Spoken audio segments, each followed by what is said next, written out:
He's surely alive. He's living on the inside, roaring like a lion. God's not dead. He's surely alive. He's living on the inside, roaring like a lion. He's roaring like a lion. He's roaring. Let heaven roar and fire fall. Come shake the ground with the sound of revival. Let heaven roar and fire fall.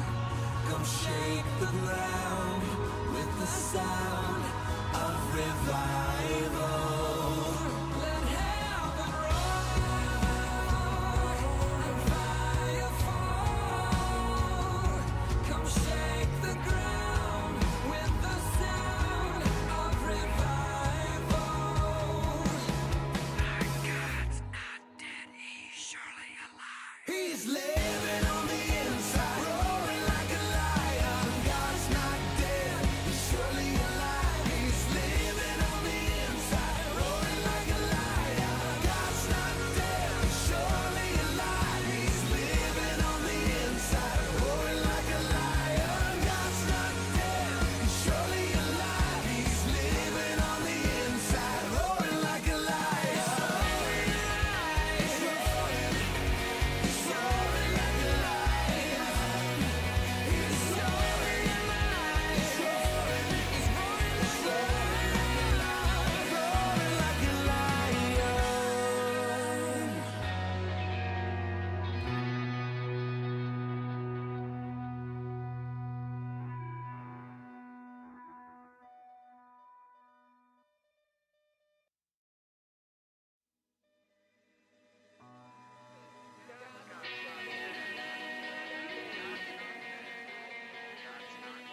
God's not dead.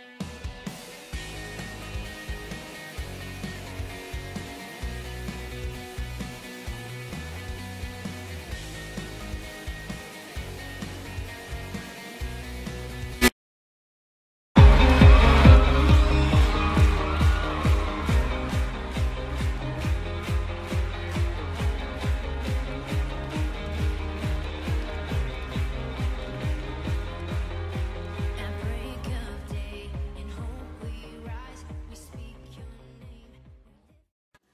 Good morning and welcome to the King's Report this Friday, October 20th, 2017, 8th year of Chunky, 9th month. First day by the heavenly calendar. I'm your host, Chungju Shon Moon, second king of Chennuguk. Let's first go to Tim, the agent elder, for our AccuWeather forecast. Tim. Morning. It's 40 degrees right now at the Cheonryung. Today we're going to get up to 69 degrees. The recorded high yesterday was 71, so it'll be about the same. And also clear skies, no rain in the forecast. Winds gusting up to 10 miles an hour, so pretty good. And today, actually tonight, is we're going to have the sort of the peak of the meteor shower that's going on. There's the. It says that there's going to be excellent viewing conditions in the eastern United States for this meteor shower. One of the best meteor showers of the fall will peak on Friday night with over a dozen meteors streaking across the sky every hour. Clear skies will bring excellent viewing conditions to those across the eastern United States, while clouds and wildfire smoke obscure the shower for some areas in the western and central U.S. Go ahead, put that up while I'm speaking. Orionids is an annual meteor shower that is caused by debris left behind by Halley's Comet burning up in the Earth's atmosphere. The shower will produce somewhere between 10 and 20 meteors per hour. AccuWeather's senior meteorologist and astronomy blogger David Samuel said. The best viewing in the northern hemisphere will be after midnight. This year will be a particularly good year for viewing the Orionids, as the peak of the shower falls just days after the new moon, meaning that there will be a little natural light pollution for the shower to compete with. There you go. So, and we're going to have clear skies tonight in the Pennsylvania area. So it should be quite a viewing if you want to stay up past midnight. I will not, because I have King's Report tomorrow morning, but That's right. You can tell me about it. All So it right. starts after 12 midnight? Well, that's the best time. Oh, wow. Okay. Yeah. Interesting. Yeah. Interesting. Wow, that's quite a gift. Yes. Interesting. Thank you, Tim, for that weather update and the meteor shower, I'm sorry, that will be coming through. All right, folks, today our Rima, we're in Isaiah 30, chapter 30, and we are in the section, A Rebellious People, from verse 8. Now go, write it before them on a tablet, and note it on a scroll, that it may be for a time to come, forever and ever, that this a rebellious people, lying children who will not hear the law of the Lord, who say to the seers, do not see, and to the prophets, do not prophesy to us right things. Speak to us smooth things, prophesy deceits. Get out of the way, turn aside from the path, cause the Holy One of Israel to cease from before us. Therefore thus say the Holy One of Israel, because you despise this word and trust in oppression and perversity and rely on them, therefore this iniquity shall be to you like a breach, ready to fall, a bulge in a high wall, whose breaking comes suddenly in an instant. And he shall break it like the breaking of the potter's vessel, which is broken in pieces. He shall not spare. So there shall not be found among its fragments a shard to take fire from the hearth, or to take water from the cistern. And there you go. This is Isaiah. And the next section is about judgment on Assyria. So we have Isaiah here speaking on the rebellious people, Israel, who had strayed from their one true God and started adopting the popular culture of the day, started adopting the popular religions of the day, started becoming rebellious against God, becoming relativist, thinking that worshiping God is not necessary. And this is interesting, isn't it? It always comes with affluence and wealth. This is one of the greatest sort of problems with wealth, is that the young generations after that start falling into the delusion that they don't need God because they live so comfortably. They live so comfortably, and you look at young people today, they really have no hardships. They live so comfortably in the post-industrial world. There's no real harshness. They have running water, electricity, plumbing, flushing toilets, everything comes easy. Even if you do bushcrafting for just a couple of days, you'll realize how much work there is to do just to stay somewhat comfortable in the wilderness. Everything from boiling every single cup of water you want to drink to when you get cold, making fires or stoking fires when it rains, how much of a pain that is. And everything from preparing firewood, which takes hours and hours, and wood collecting hours and hours. Even making it through one day, you need about 1 truckload of firewood. So harvesting firewood and just having that going all day long, having the firewood prepared, split, cut, etc. There's a ton of work. Even getting a shelter that's waterproof. Anything that's organically made is always, needs more and more attention, needs more and more prepping and fixer-uppers. There's always little fixer-uppers everywhere. Just a ton of work. But everything in the modern day is so easy. Everything is so convenient. if you think about it, central air, central heating, no bugs in the house, you know, everything's just so comfortable. Light at a flick of a switch. You know, in the nighttime, if you have no lighting, when it's dark, you can't do anything. And of course, lighting is not bad. I mean, obviously, electricity increases productivity. People in third world countries with easy access to electricity and energy, etc., can be much more productive, can raise more money for the families, etc. But with that opulence, with that affluence, comes laziness, comes a life that has no difficulty.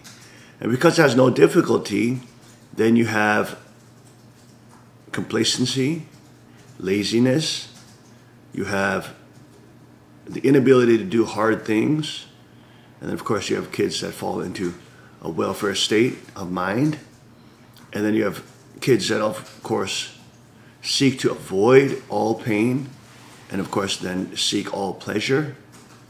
Then you have lead to hedonism, you lead to moral degradation, sexual deviance, etc., you name it. It always comes. And that's why the Peacefully People Militia training is so important, because we know Chaniguk is going to be very prosperous. We know there's going to be many dynasties and many successful families, middle-class families, you know, laborers and tradesmen and people with skills. They're going to be very affluent. There's going to be no income taxes there, no taxes, no property taxes, no this and that taxes, no that and that. And be able to keep your money. You're going to be very wealthy. There's going to be a lot of technology. There's going to be lots of entertainment, all this kind of stuff. But in amidst all that, the Peacefully People Militia training is so critical, because it affords the young people lots of tribulation, lots of difficulty.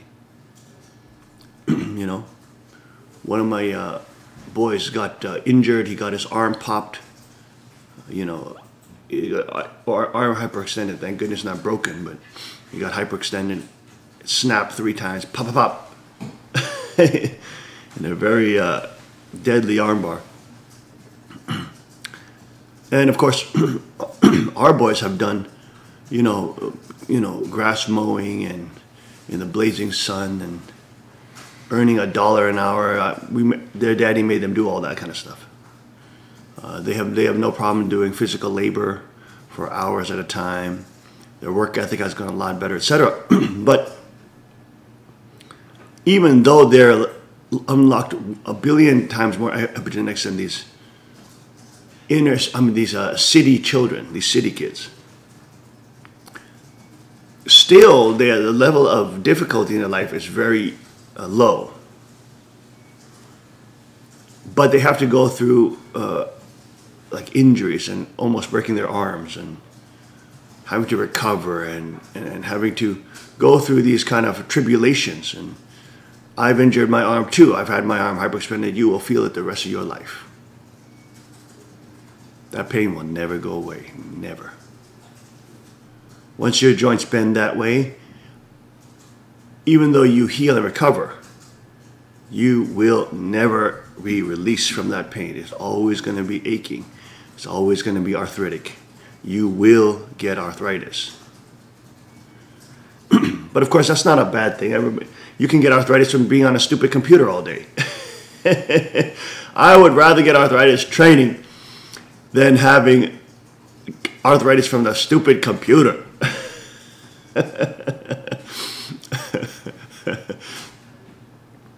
And the reality of the matter is also, once you get very affluent, not only do you get more problems. I mean, Kukchina was telling my voice the other day, when you get a lot of money, you also get sleepless, restless nights. Okay? But it's not only that. You also get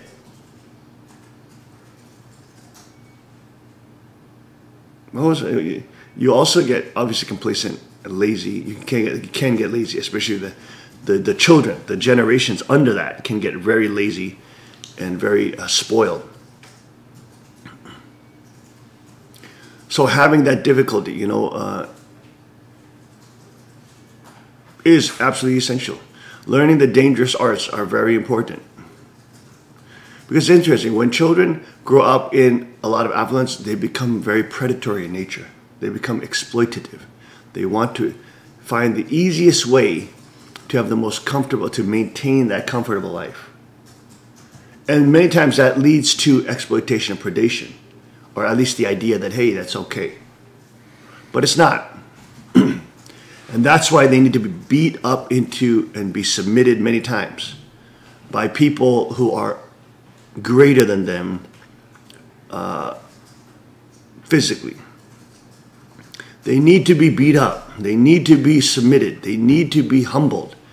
They need to be taught they have to work for things. They need to be taught that if you behave a certain way, you will be beat up.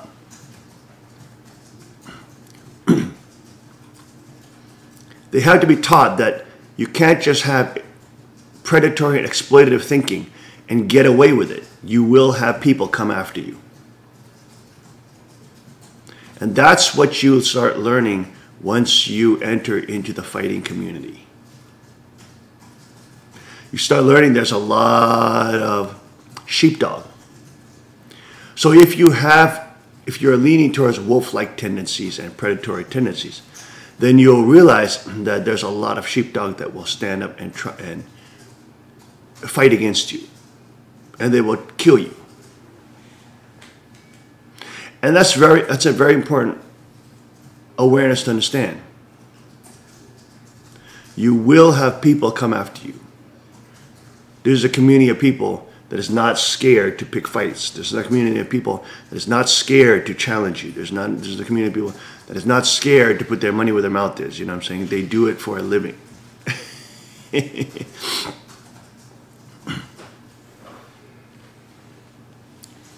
So it's a community that keeps people honest.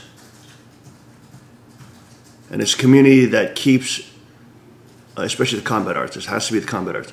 Not the delusional arts, the combat arts. These keep people honest. Oh, I was thinking. Also, learning how to work with very dangerous items. You get trained by people who teach you ethics. You get trained by people who teach you patience. You get trained by people who teach you consequence. Like when you learn firearms, boy, you better learn there's consequence. You're gonna blow your freaking hand off. You carry incorrectly. You're sloppy with your discipline on your finger control. You're gonna blow your leg off. Once you start carrying, you're gonna blow your leg off, and they'll be happy to show you the devastating effects. You get taught there's consequences. For example, on Tuesday we did some training. We did some striking training and stuff like that. And when I was talking about the concepts of destroying your opponent's limbs, I showed them the video, pull up the video, Anderson Silva versus Weidman 2. And Weidman's whole training camp, because they knew Anderson Silva would attack his legs with Thai kicks, was trying to destroy the shins of Anderson Silva. And Anderson Silva kicked so hard that by destroying his shins, by pointing your knee at his shins as he's trying to kick you, his leg was snapped in half. And this is the concept of destruction, destroying your opponent's limbs to defang the snake. Go ahead, play that. Here's the clip of Anderson Silva breaking his leg while fighting Chris Weidman in their second fight. Go ahead, put it up, quick. Quick, put it up. Dang, you missed it. Put it back. Get it back. A shooting star. Go ahead. All right, check it out. It is actually an asteroid. Watch his leg. An asteroid the size of a Boom! See, right there, you don't even see it. He snapped his leg in half. And Weidman planned that. No, keep playing it. They're going to show a replay. You couldn't see that.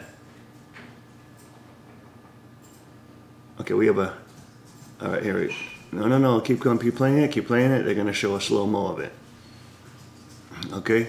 And all the kids had to see this, and all the young kids who are just starting training, they had to see his legs snap. Watch his leg. See his leg snap in half? His shin bone snapped in half. Look at that. Pow! See how shin bone snapped in half? Look at this shin bone snap. Boom! His leg literally broke off. Okay? Now, it's important to see that kind of thing and to understand that, ooh, see that? To understand that these kind of fighting arts, you can get devastatingly damaged. Okay? And when the kids see that, and for example, when I teach them arm bars, when I teach them leg locks, I show the clips of people getting their legs snapped in half, or clips of them snapping their arms in half. And I teach the kids, hey, you got to watch out, because if you get injured like this, you will be in pain for the rest of your life. That pain will not go away. It will haunt you. Haunt you. Okay?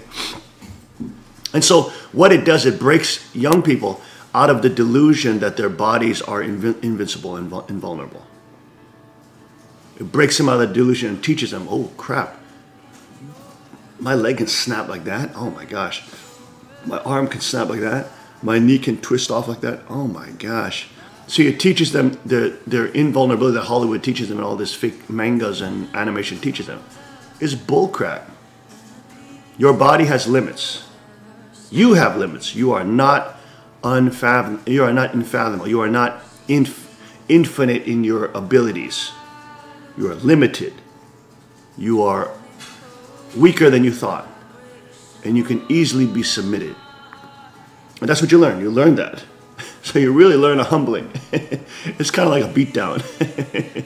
You get basically a beatdown. And you can see all the young kids, they come in, and even though they know that they're going to get beat down, it breaks them down emotionally. They start crying. They start going off in a corner and weeping, because it just shatters your identity of yourself. It shatters it. And of course, you see many flee from it because it shatters their identity. And Master Jojo talked about when we had him on. Because it shatters your identity of yourself.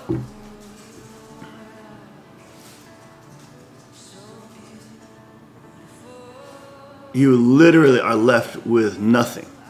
And you're forced to embrace how pathetic you are compared to these other beasts that are around you. But you, through training, and if you don't give up, and if you keep on pressing through the difficulties, which there's plenty of difficulties, you'll almost feel sometimes like you're torturing yourself. Why am I going to this training? It's freaking torture, especially when you hit blue belt. Why am I putting myself through this crap? I don't need to do this. I could just be at home, comfortable, and not getting injured, and not getting beat up and submitted, and not getting dominated all the time. I could just live in comfort and not have this undue stress. I tell these kids all the time, you're going to have that so bad when you turn blue belt. And even though I warn them, they're still going to go through it. They still have to go through it. And it's so much easier because I do warn them. You see what I'm saying? I've already warned them. I've told them you're going to get punched in the stomach, which is so much easier to then take a punch in the stomach. But this is so bitter because now modern day people do not have any tribulations. So of course, other than sending them to war and having them literally die and be put in combat, etc. Other than that, doing this kind of training is not only unlocks your epigenetics, it makes you a better person, a more realistic person. Somebody who will accept reality and realize that reality is not what you believe in or you make up in your mind. Fantasy lands that you create, like these leftist lunatics who literally are living in fantasy land, thinking they can choose their genders and thinking they can become fairies and literally dragons. I mean, they're totally insane. I mean, don't even get me started on that before this break. It's insanity. They are totally delusional. Plum loco delusional. Apricot loco delusional. Apple loco delusional. Banana loco delusional. You understand? I mean, they're just insane. It's crazy.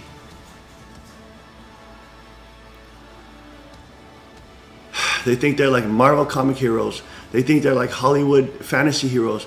They think, I mean, just and as a young person, you want to believe that. You want to believe you have special powers.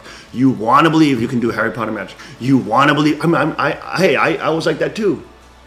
When I saw, Bruce Lee, who was more realistic, but then at some point I got into like the Chinese wushu and all this kind of stuff, which is totally fantastical, fake. It's fake martial arts. But as a young puppet, you want to believe it. You want to believe that maybe you could have superpowers above other people and you can gain these superpowers by secret things. You can't. You can't. You can't. That's what I love about this combat jiu-jitsu and combat arts. They teach you you cannot bullshish around. There are limits to martial art fighting.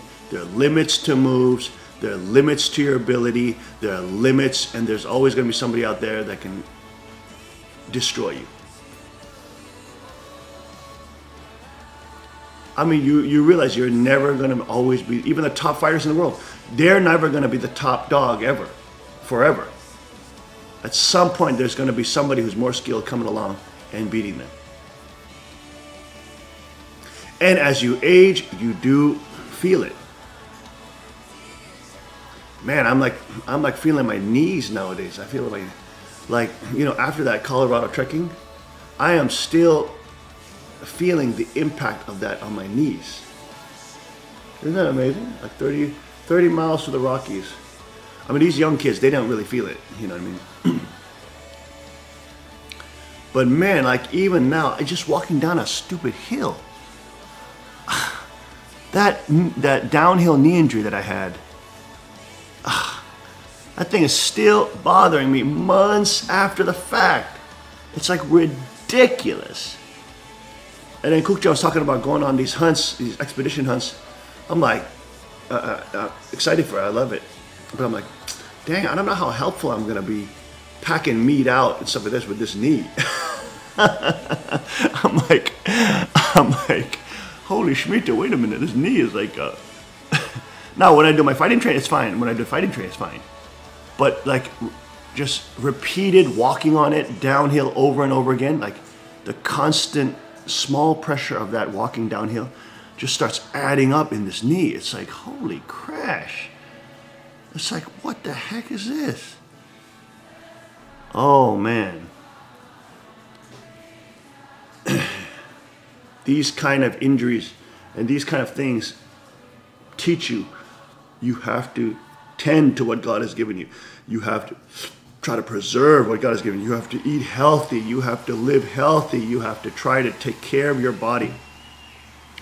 You can't be delusional, abuse your body. You can't be delusional and try to push all the limits and then break it. Even though limit pushing is important, especially with your body and training you. I mean, good trainers and masters will push you to push your body, but they'll know the limit. They won't push you too hard because they know that leads to destruction of your body. They'll push you enough so you can recover and then push you again so you can get stronger.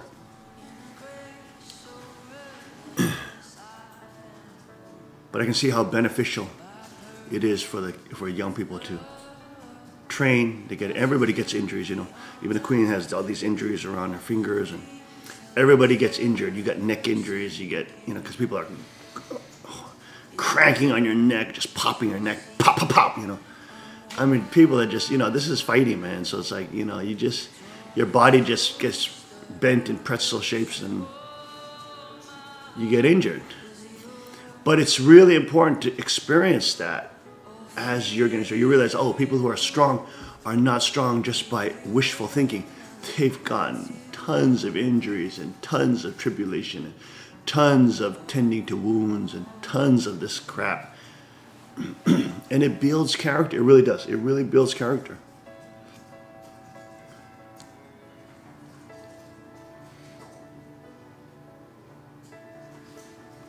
Really builds character. Let's take a short break. We'll be right back after this. Stay with us on the King's Report. So beautiful. Hearing you, I find shelter, captivated by the splendor of your face. My secret place, I'm wide awake, drawing.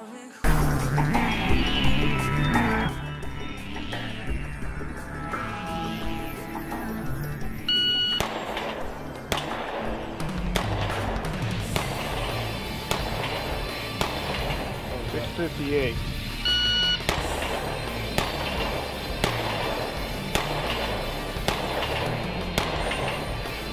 $6.14.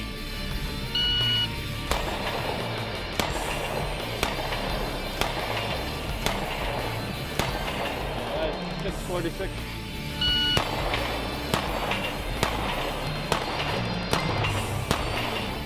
Time 471.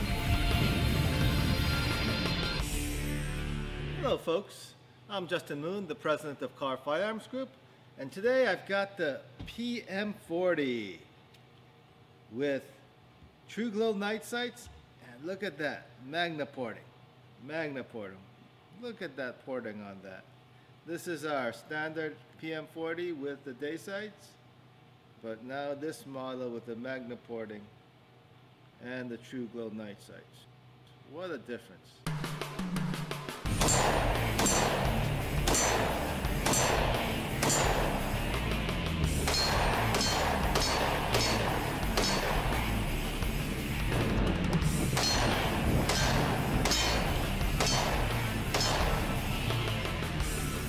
The 40 caliber PMs have a reputation for being quite a bit of a kicker. They do kick a lot. And so we put the Magna porting on these PM40s, and boy, what a difference does that make. It really makes this PM40 shoot a lot softer, reduces the muzzle flip, the recoil comes straight back into you, and becomes a very manageable pistol.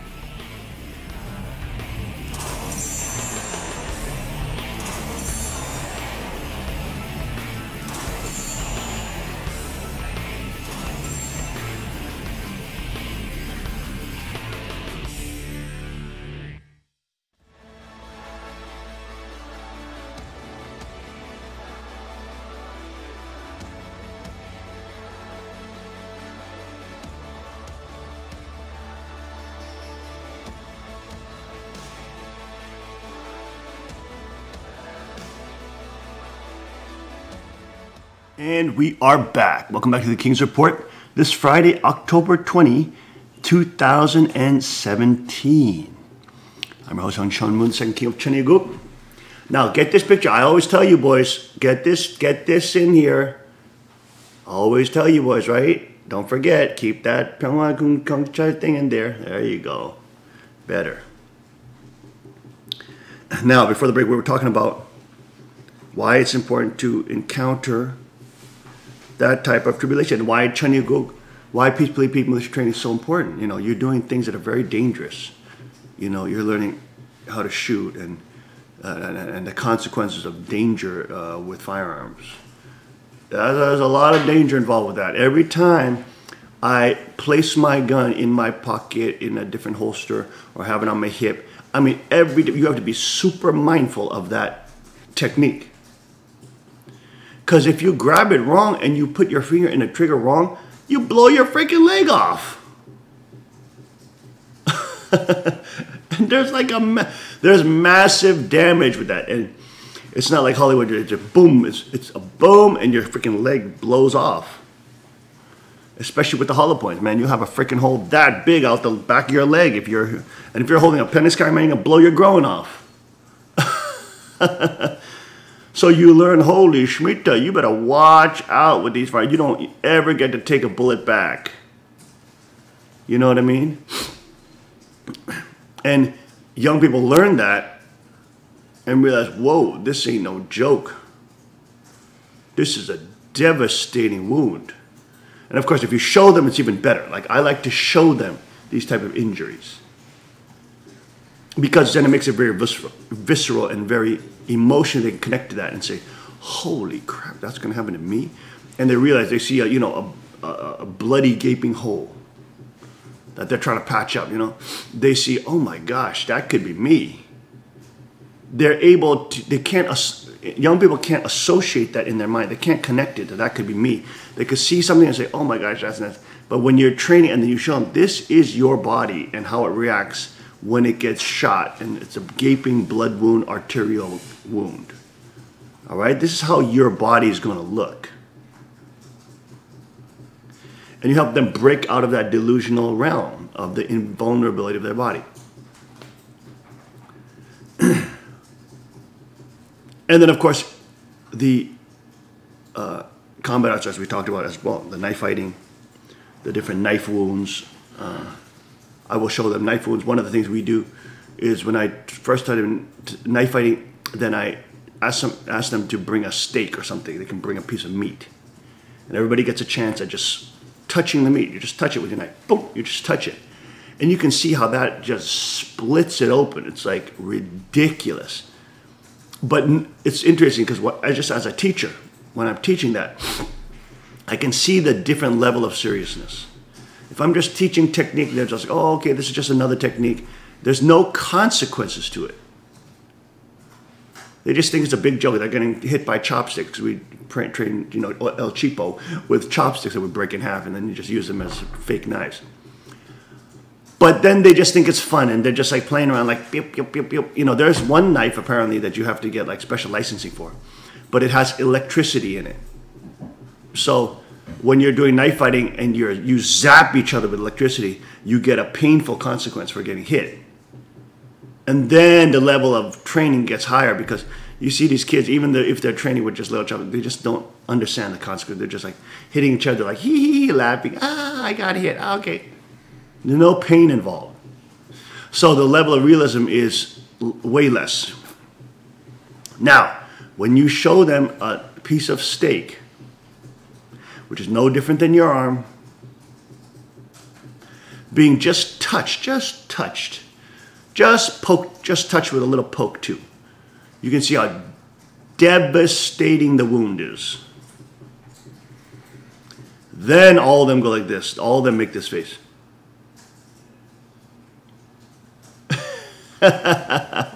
You see, reality touches them. Reality touches their delusional brains. And they realize, holy crap, there is a consequence. And especially when you learn that there's consequence, and then you learn everybody in the citizenry is armed, every other citizen is armed, every other citizen may potentially have knives, and every other citizen is training BJJ and MMA. You're like, holy crap! You learn that you better not screw around with other citizens, lest there be consequences.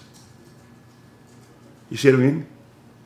So you're learning that art peacefully be militia, but at the same time, you don't have a monopoly on those arts. The whole world is training those arts too, because they're responsible for their own security, police, law enforcement, etc. in Cheniguk. So they're going to be training all those real arts.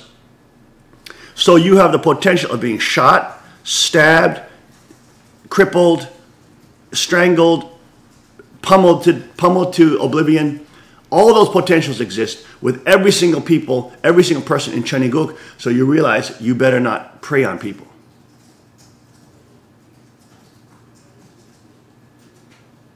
The idea that you can get away with predation, the idea you can get away with exploitation, you can't do it in Cheniguk. And of course, this is what Isaiah is talking about here. The reason why we got in this, Isaiah is talking about the Assyrians. He's talking about these satanic dictatorships and having to live under that oppression. Cheniguk is going to be a different culture. And look at that. When the Israelites lived under the Babylonians or the Assyrians or the Egyptians, they always just took on the culture because they're not, even though they're quote a holy people, they're still not impervious to the cultural conditioning. And with those various cultures, that was the popular thing. So they just went along with it and they just bought into all this crap and delusional mythology. which separated them from the one true God who gives them real power and real strength, and then made them buy into these fake gods that exploited people, children, killing babies, sex rituals, prostitution, you name it, temple prostitution, you name it. All of that is there. And then they start learning that the way you get up in power in this type of satanic dictatorship is by selling your soul to Satan, essentially. By becoming evil, by becoming a predator, by exemplifying the predator epigenetics and not the sheepdog epigenetics. You see what I'm saying? And then you become a wolf. And this is what happening, of course, to the Israelites, whom Isaiah is warning. You will be shattered like a potter's vessel. You will be broken in pieces. He will not spare you if you pursue this path. Believing, selling your soul to Satan, selling yourself over, becoming fallen, believing that you can get power through evil, believing that you will be successful through evil and giving yourself over to the structure of evil and wickedness. Believing you'll be successful by going to Hollywood and giving yourself over to Hollywood producers. You see what I'm saying? This kind of whole mentality. Whereas if you've been raised to be a strong person, you're not bamboozled. You realize those Hollywood actors, they're nothing special about them. You cut them, they're going to bleed. You put them on an arm rocket and crank on it, their arms are going to snap. You put them in a Mataleon, they're going to die. They're going to go to sleep. They're going to go unconscious. You put them in an inverted heel hook, you're going to snap their knee off. Okay? They're nothing special. They're posers and imposters who pretend to know these things on the big screen while trying to push communist ideologies like Brad Pitt, talking about communism is good and socialism is good, Venezuela is good. I mean, these people are crazy. They're totally crazy. They become the predators.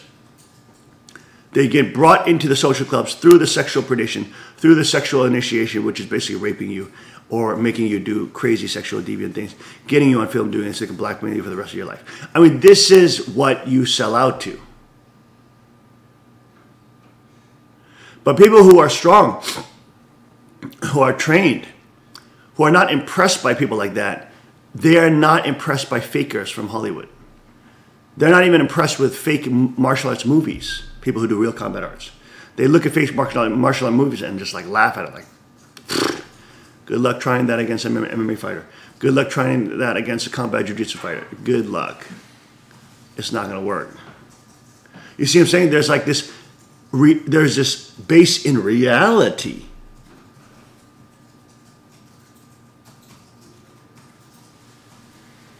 And that's what's so powerful about Christianity too. It teaches you the reality that you are wicked. You are sinful. You do sin against God. I mean, it pushes you into that reality. All the other religions try to tell you, oh, you can be this and that. You are so great. You are so wonderful. If you only believe in yourself and you believe and you get enlightened, all this kind of stuff. It's such bull crap. You're not great. You're not enlightened. You are delusional. And before a holy God who created the universe and all science is now proving that there's an intelligent mind, who's obviously loving because he doesn't destroy us at any moment, you are full of, you have sinned before God.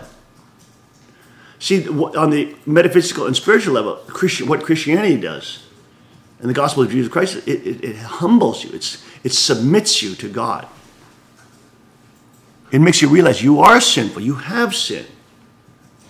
And you don't deserve God. You don't deserve his love. You don't deserve to be with him in heaven. You don't deserve to have a crown. You don't deserve to have a kingdom. You don't deserve any of it. We are rotten sinners. But it's God's sacrifice. It's God's path on the cross, 10,000 crosses, that gives us that grace, to be forgiven, to find God's mercy, and to be in his presence. To be forgiven. So in that realm too, it's like combat art. It really makes you break out of your delusional. I can do this through witchcraft and magic and yoga and meditation. I can gain special powers. That's bull crap. No, you can't. You're still a rotten, dirty, filthy sinner who never can deserve God's love. But he gives it to you freely as a gift. Not because you deserve it, but because he is loving. He died on the cross for you. He went through the tribulations for you. He paid your dues, the ones that you deserve. He went to prison for you. He was tortured for you. He bled for you. You see what I'm saying?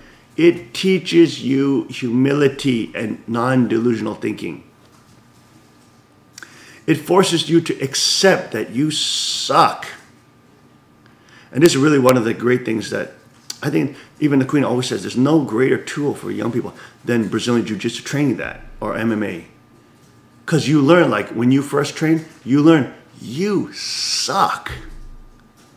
You thought you knew little boxing. You thought you knew the karate. You thought you know this and that. You thought you watched this and you believe in yourself. You thought you freaking suck. And you're going to get the ass kick. You're going to get the ass kick beat out of you. You're going to get controlled like you never felt before. You're going to be dominated like you never been before. People smaller than you will be strangling you and breaking your limbs. And you're going to be like, holy crap, what the hell is going on? I thought I was tough. You know what I'm saying? And this kind of reality experience transforms your life. You become a better person because of it. You become a kinder person because of it. You become a more appreciative person because I'm not saying you become a saint or something, you'll be like right overnight. But through this process, you become a more mature individual. And it's interesting because you become an individual that also hates delusion. And you don't like other people seeing other people getting deluded. So like when you get higher level, you'll see younger kids who are deluded and you're like, oh man, I gotta train these kids. They're so freaking deluded. You know what I'm saying? You start really at a root level, at a base level, start really hating how poisonous delusion is for young people. And you really feel motivated to train them because you want to break them out. You want to, of course, make them stronger, but you want to break them out of that delusion, which, of course, stultifies, corrupts, cripples, and destroys them. And makes them lead into this beta male, beta female, predatory, wolf-like personalities that don't see anything wrong with exploiting people or using evil and wickedness and nefarious means to try to get ahead. This is a very beta type of personality. But you look at all those betas, they've never had the delusion beat out of them. They've never gone through those rites of passage where that evil is pushed out of them by honorable people. They've never been taught to become sheepdog. And so they've been rewarded by evil, by wickedness, by magic, by occult rituals that promise you power and glory. Bullcrap. And then you see those betas, whether they're females or males, collude and congregate at Hollywood, at Silicon Valley, at Washington, D.C., you name it, wherever power is congregate. They congregate there so that they can prey on people.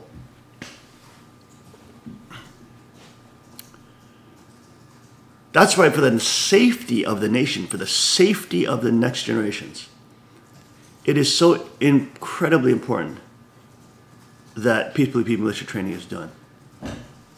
And the reason why, for example, I don't let the young people start so young, like 11, 12 years old, basically is what I'm allowing now, is because if they're too young, they're not yet delusional enough for them to realize it. You gotta be at that age where you kind of think you're powerful and strong and delusional. You are delusional, but you don't realize you are. And then you're gonna have that beaten out of you. And then it becomes a real epigenetic transformative experience you never forget. But if you're too young and you're learning all these skills that make you stronger, yet you have not actually believed in yourself as in a delusional way. You know what I'm saying? Because you're still too young. You know what I mean? You still haven't yet believed in yourself in this fantastical, delusional way. You don't appreciate the beatdown. You don't appreciate the dominating people. Because like when the kids are too young, then they get dominated so easy. They kind of accept they're going to be dominated by these big kids, you know, big people. You know, they kind of accept that. But as they get like 12 years old, they think they're bigger. They think they're stronger. You see what I'm saying? And it's that age you need to cap. That age is where you need to give them that experience. Isn't that interesting? Now, they've also found, different studies have found that if you start your kids in very hard martial arts and very hard combat arts early, they burn out early. So kids who start like 5 years old, 6 year old, because they have a dad that's a black belt, whatever, or Olympic wrestler or something like that, those kids are less likely to go to the Olympics. Those kids are less likely to compete at a high level than somebody who starts at 13, 12, 13. When they want to learn it, they have a necessity to learn it because maybe they're getting bullied and beat up. You see what I'm saying? See how that's different? There's studies on that show don't start your kids too early in the combat arts, the very taxing arts. Don't start them too early. It's not good. Yeah, they may get very good very quick, but I've seen black belts in Brazilian Jiu-Jitsu who got black belts 18, but then they quit after that. They just can't keep it up. You don't want to start your kids too early in these combat arts because they will burn out. There's a very psychologically taxing training. Very, very psychologically taxing. You know, and these kids are very blessed with a very encouraging, very motivational master. I'm a very motivational person. I'm a very, energetic person to be around. There are some teachers that 100% you have to burden the motivation, the energy, all that crap. So these kids here have it easy. I'm not bragging or anything. It's just simply reality. And of course, I'll warn them beforehand of the pitfalls because I want them to succeed. I want them at least the highest percentage. I know that not all of them will stay with it. I mean, they will. Many of them will fall away because the training is just so hard. But those who stick with it, they will become super people, supernatural. Maybe that's the wrong word, but naturally strong. They will become people who are very naturally strong.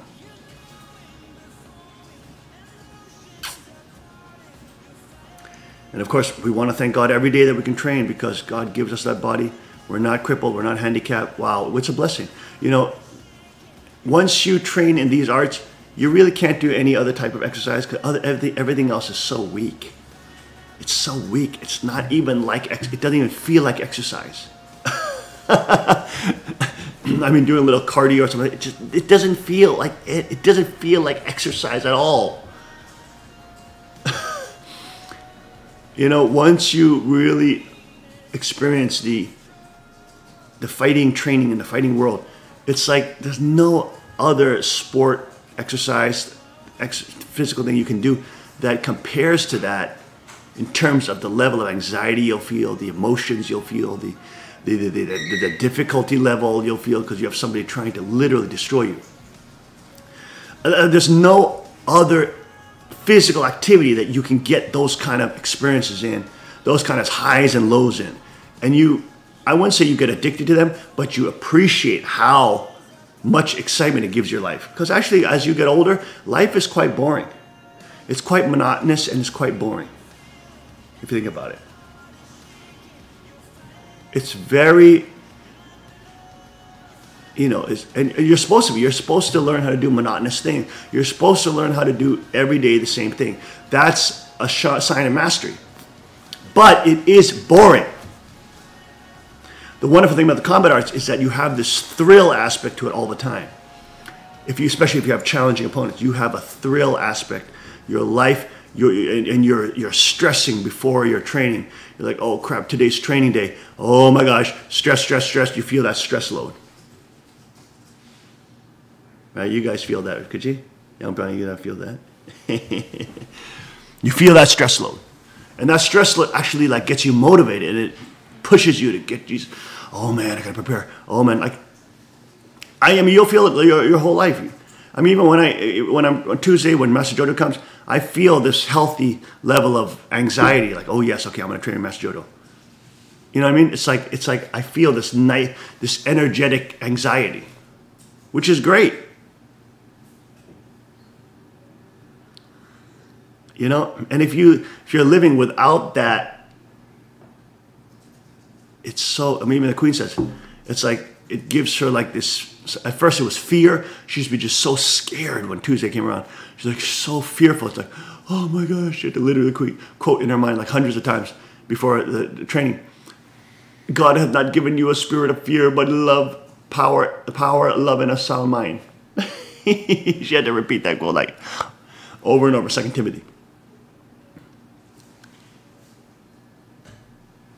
But it does give you that tremendous experience. It's like, I can't live without training. It's like you get to the point where you just cannot live without training. It's like there's a humongous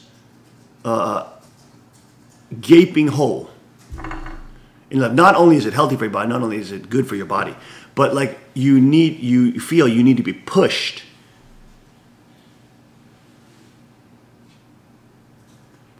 And that type of training is such an important thing for Cheongguk, because Cheongguk culture and civilization is defended by that.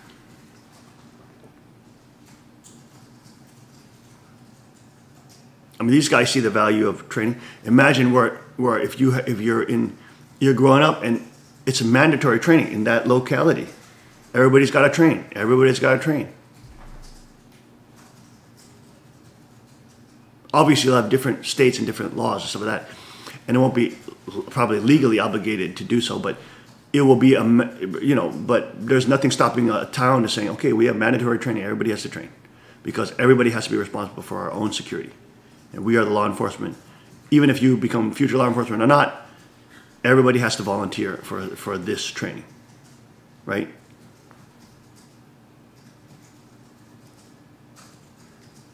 And of course, the states where the girls are made to train, they'll just be creating higher quality girls. So all the other states that see that will say, "Oh man, we need to also train our girls. That's a good idea. All our girls need to train too." And you can see, you can see the levels. The girls who are like purple belts and brown belts and black belts, they're just a different class of women. They're just like they're all that Hollywood does in these stupid fantasy movies. All these beta girls that they're like what they dream to be. Strong, powerful, deadly women. But in jiu-jitsu, because jiu-jitsu, they're still very stylish too. They're still very feminine because they also train with men, and they realize that men are more powerful, and they're just physically stronger. So they're not delusional girls. But they're very strong, very, very strong. They can just smash normal girls like it's a joke. Like, totally a joke. And it's great to see the girls becoming more like that. Like the Queen now is getting 2 years of training almost. And like with the new girls, she can just smash them. She can just destroy new girls so easy. But it's exciting to see that because she is just starting her journey. Imagine when she's a purple belt, when she's a brown belt. She's just going to be literally playing with girls.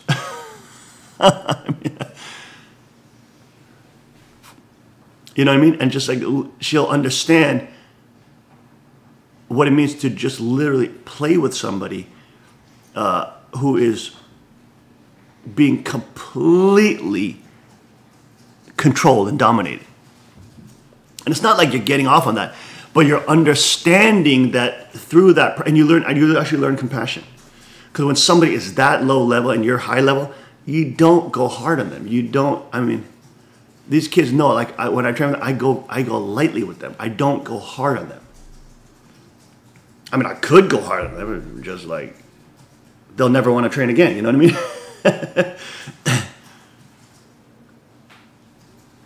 I go lightly with them. Even the girls will see, even the boys, you know, the boys that are strong and they can kick everybody's butt in the dojo. Still, I'll go very slow with them. I'll train them, you know. They're getting stronger, so, you know. And as they get better and better, then I'll go faster with them, a little harder with them. Things like that.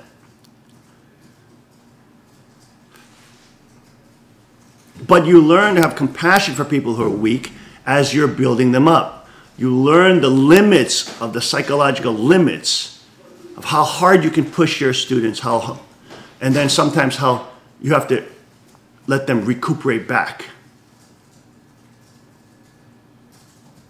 Right? If you go too hardcore and you just have too brutal training, everybody's going to quit. And then they'll lose that potential of opening those epigenetics because you had an ego trip and because you wanted to show everybody you can dominate them. But then you're never going to allow them to develop past that delusional point. They're going to quit before they're able to unlock and get to a level where this has become a part of their life, that they're now becoming inheritors of this type of culture. You know what I'm saying? You're going to lose that opportunity. It has to be enough that they're stressed and that they have tons of anxiety and they have breaking through delusion and they have pain. But it can't be too much that they're dying. You see the difference? Pain is good, dying is not.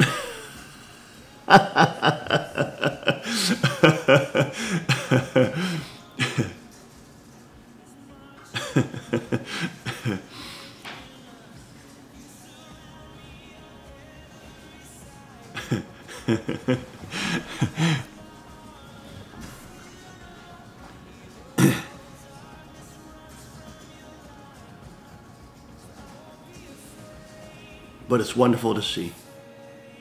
It's wonderful to see people become stronger, less delusional, empowered but real. It's wonderful to see when we're having the new kids now, a new group of kids is coming in. So when they can't do something, I'm teaching these kids, hey, if you see somebody who can't do something, go and help them if you know how to do it. For example, when we're shrimping and stuff, doing warm-ups. You see these little kids who are just starting and they can't do it. So everybody who sees that, you just jump right next to them, you lay down the mat with them, and then you show them how to do that warm-up. You know what I'm saying? And that sense of responsibility for the next generation coming up, that sense of helping them become stronger, being included in the process of strengthening them, being one of the lucky individuals that can help strengthen other people. This is a gift. And even though these kids don't understand, that's why we pray afterwards about of the Lord's Prayer. Our Father who art in heaven, hallowed be thy name. Thy kingdom come, thy will be done, on earth as it is in heaven. Give us today our daily bread. Forgive us our sins, or forgive us our debts, as we forgive our debtors, or those.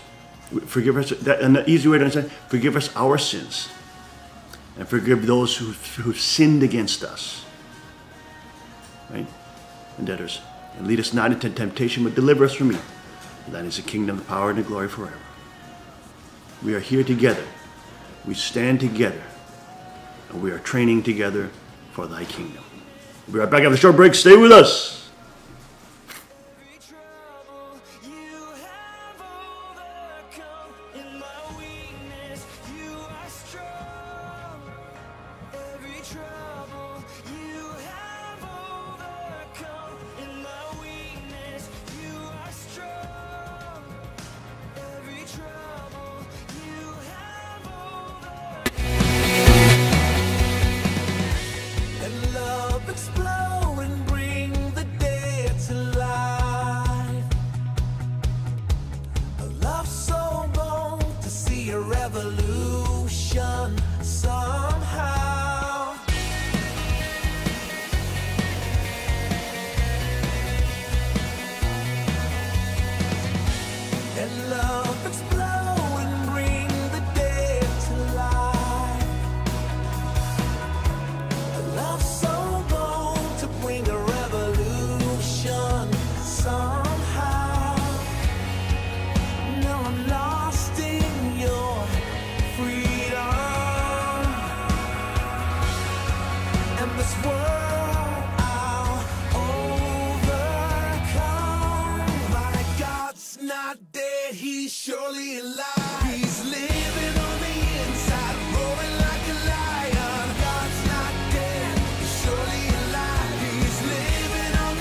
somehow.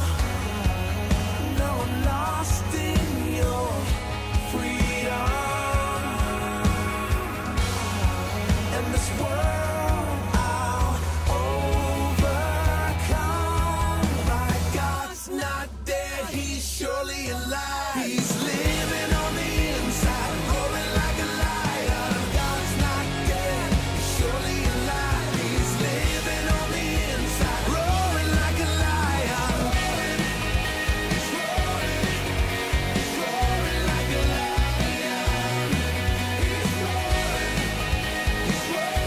Let heaven roar and fire fall. Come shake the ground with the sound of revival. Let heaven roar and fire fall. Come shake the ground with the sound of revival. Let heaven roar and fire fall. Come shake the ground with the sound of revival. God's not dead, he's surely alive. He's living on the inside, roaring like a lion. God's not dead, he's surely alive. He's living on the inside, roaring like a lion. God's not dead, he's surely alive. He's living on the inside, roaring like a lion. God's not dead, he's surely alive. He's living on the inside, roaring like a lion. He's roaring like a lion. He's roaring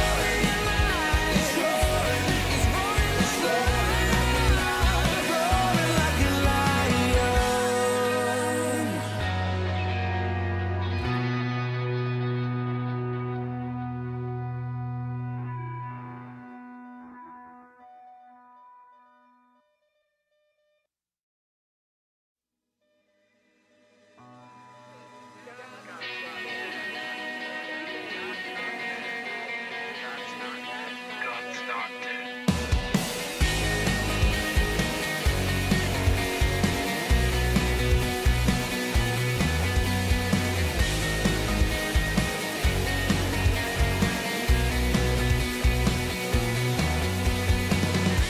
Let love explode and bring the dead to life. A love so long to see a revolution somehow.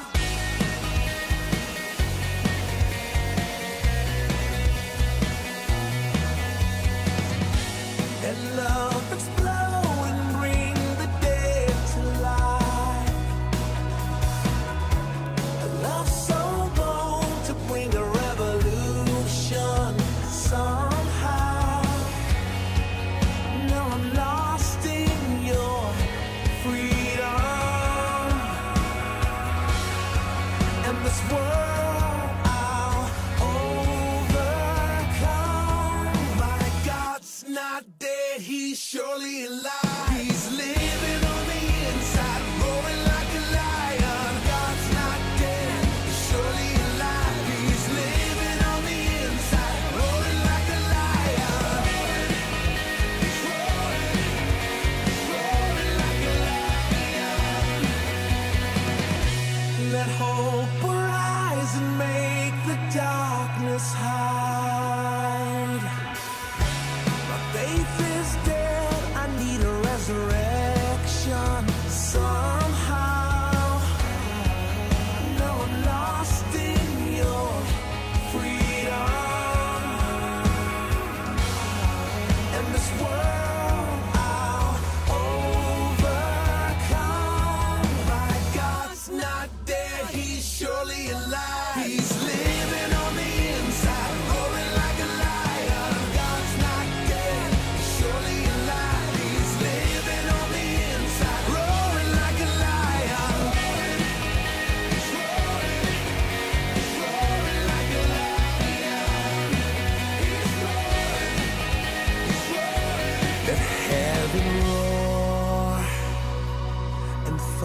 fall. Come shake the ground with the sound of revival. Let heaven roar and fire fall. Come shake the ground with the sound of revival. Let heaven roar and fire fall. Come shake the ground with the sound of revival. God's not dead, he's surely alive. He's living on the inside, roaring like a lion. God's not dead, he's surely alive. He's living on the inside, roaring like a lion. God's not dead, he's surely alive. He's living on the inside, roaring like a lion. God's not dead, he's surely alive. He's living on the inside, roaring like a lion. He's roaring like a lion. He's roaring alive. He's roaring like a lion.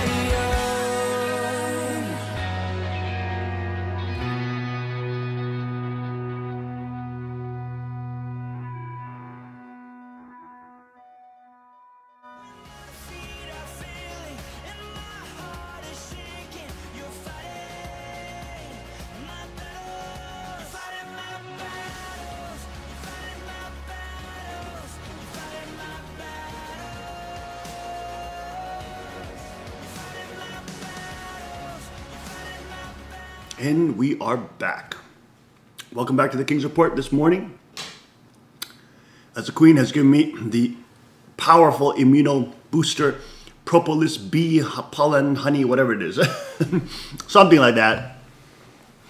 Tastes really good and a little bit bitter, but it has a nice powerful kick to it.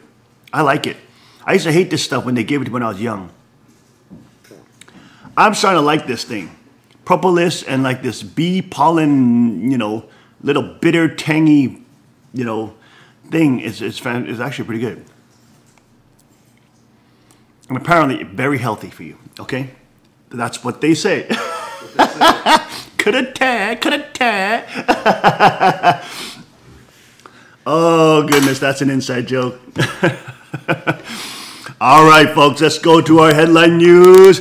Let's go to Tim, the Agent Elder, to help the king because I never can get through it. Go ahead, Tim. All right, Harvey Weinstein is acting out at sex Oh, rehab. I'm going to start my... Okay.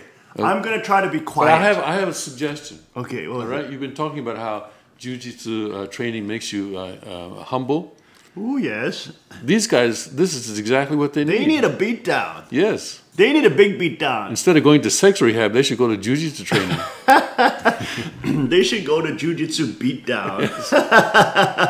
Where you can actually pummel them too because they need to get hit. Honestly speaking, it's not enough for strangulation and crippling. They need to get hit too. So they need to go to MMA training where the instructor is not nice and is not there to help them. He's there to make them get punished. Go ahead. Continuing on, LAPD, the police are investigating rape accusations against him. Tarantino director says, I knew things, I should have done more. Hollywood's century of harassment. I can imagine what that's about. And in the main article, he has a Bush Obama slam State of the Nation. And he has a very clever photograph here of looks like sort of a face mash of George W. Bush and Barack Obama. And they made two speeches, separate speeches, but at different places yesterday, but basically saying the same thing about the state of the nation right now.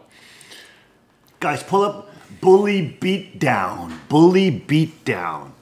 And while they're doing that, we'll continue with the headlines. The Kelly defends the president in his phone call with the special forces soldier who died in Niger, and it's been criticized by one Democratic representative. And Pentagon is probing troubling questions after a deadly Niger ambush. And the Mandalay Hotel, it turns out, was behind the disappearance of their security guard and his subsequent sudden appearance on the daytime talk show Ellen, because and on that show he avoided tough timeline questions, or rather I should say Ellen avoided tough timeline questions. So, it's pretty clear now what's happened there. He was about to be interviewed by Fox News and by a whole bunch of other news organizations, and we can see now that it was the hotel who put a stop to that. And I'm 99.99% sure that behind the hotel there was the FBI. The FBI didn't want him talking to news organizations, and they decided to put him up at in a Ellen, because they knew that she would not be asking any inconvenient questions. And anyway, a judge has ordered the Mandalay Hotel not to destroy the evidence. So I guess that means no one's going to be staying on the 32nd floor for a while. Ellen is a little prostitute to Hollywood. Yeah. I'm sure she got good ratings out of that, and that was her end of the deal. Another one, a pricey Geostorm headed for box office disaster. Hollywood has been having a lot of trouble this year with their box office revenue, except for China. If they can get a movie into China and make it a hit there, then they make some money there. A soccer player banned for urinating toward fans. Sounds interesting. Nursing crisis strains hospitals. And Hartford default next month. Hartford, Connecticut. Connecticut has some of the highest income people in the country, but their budget, Hartford and other Connecticut, and the state itself is budget is in deep trouble. The knife-wielding robbers demand $1 from store. That's ridiculous.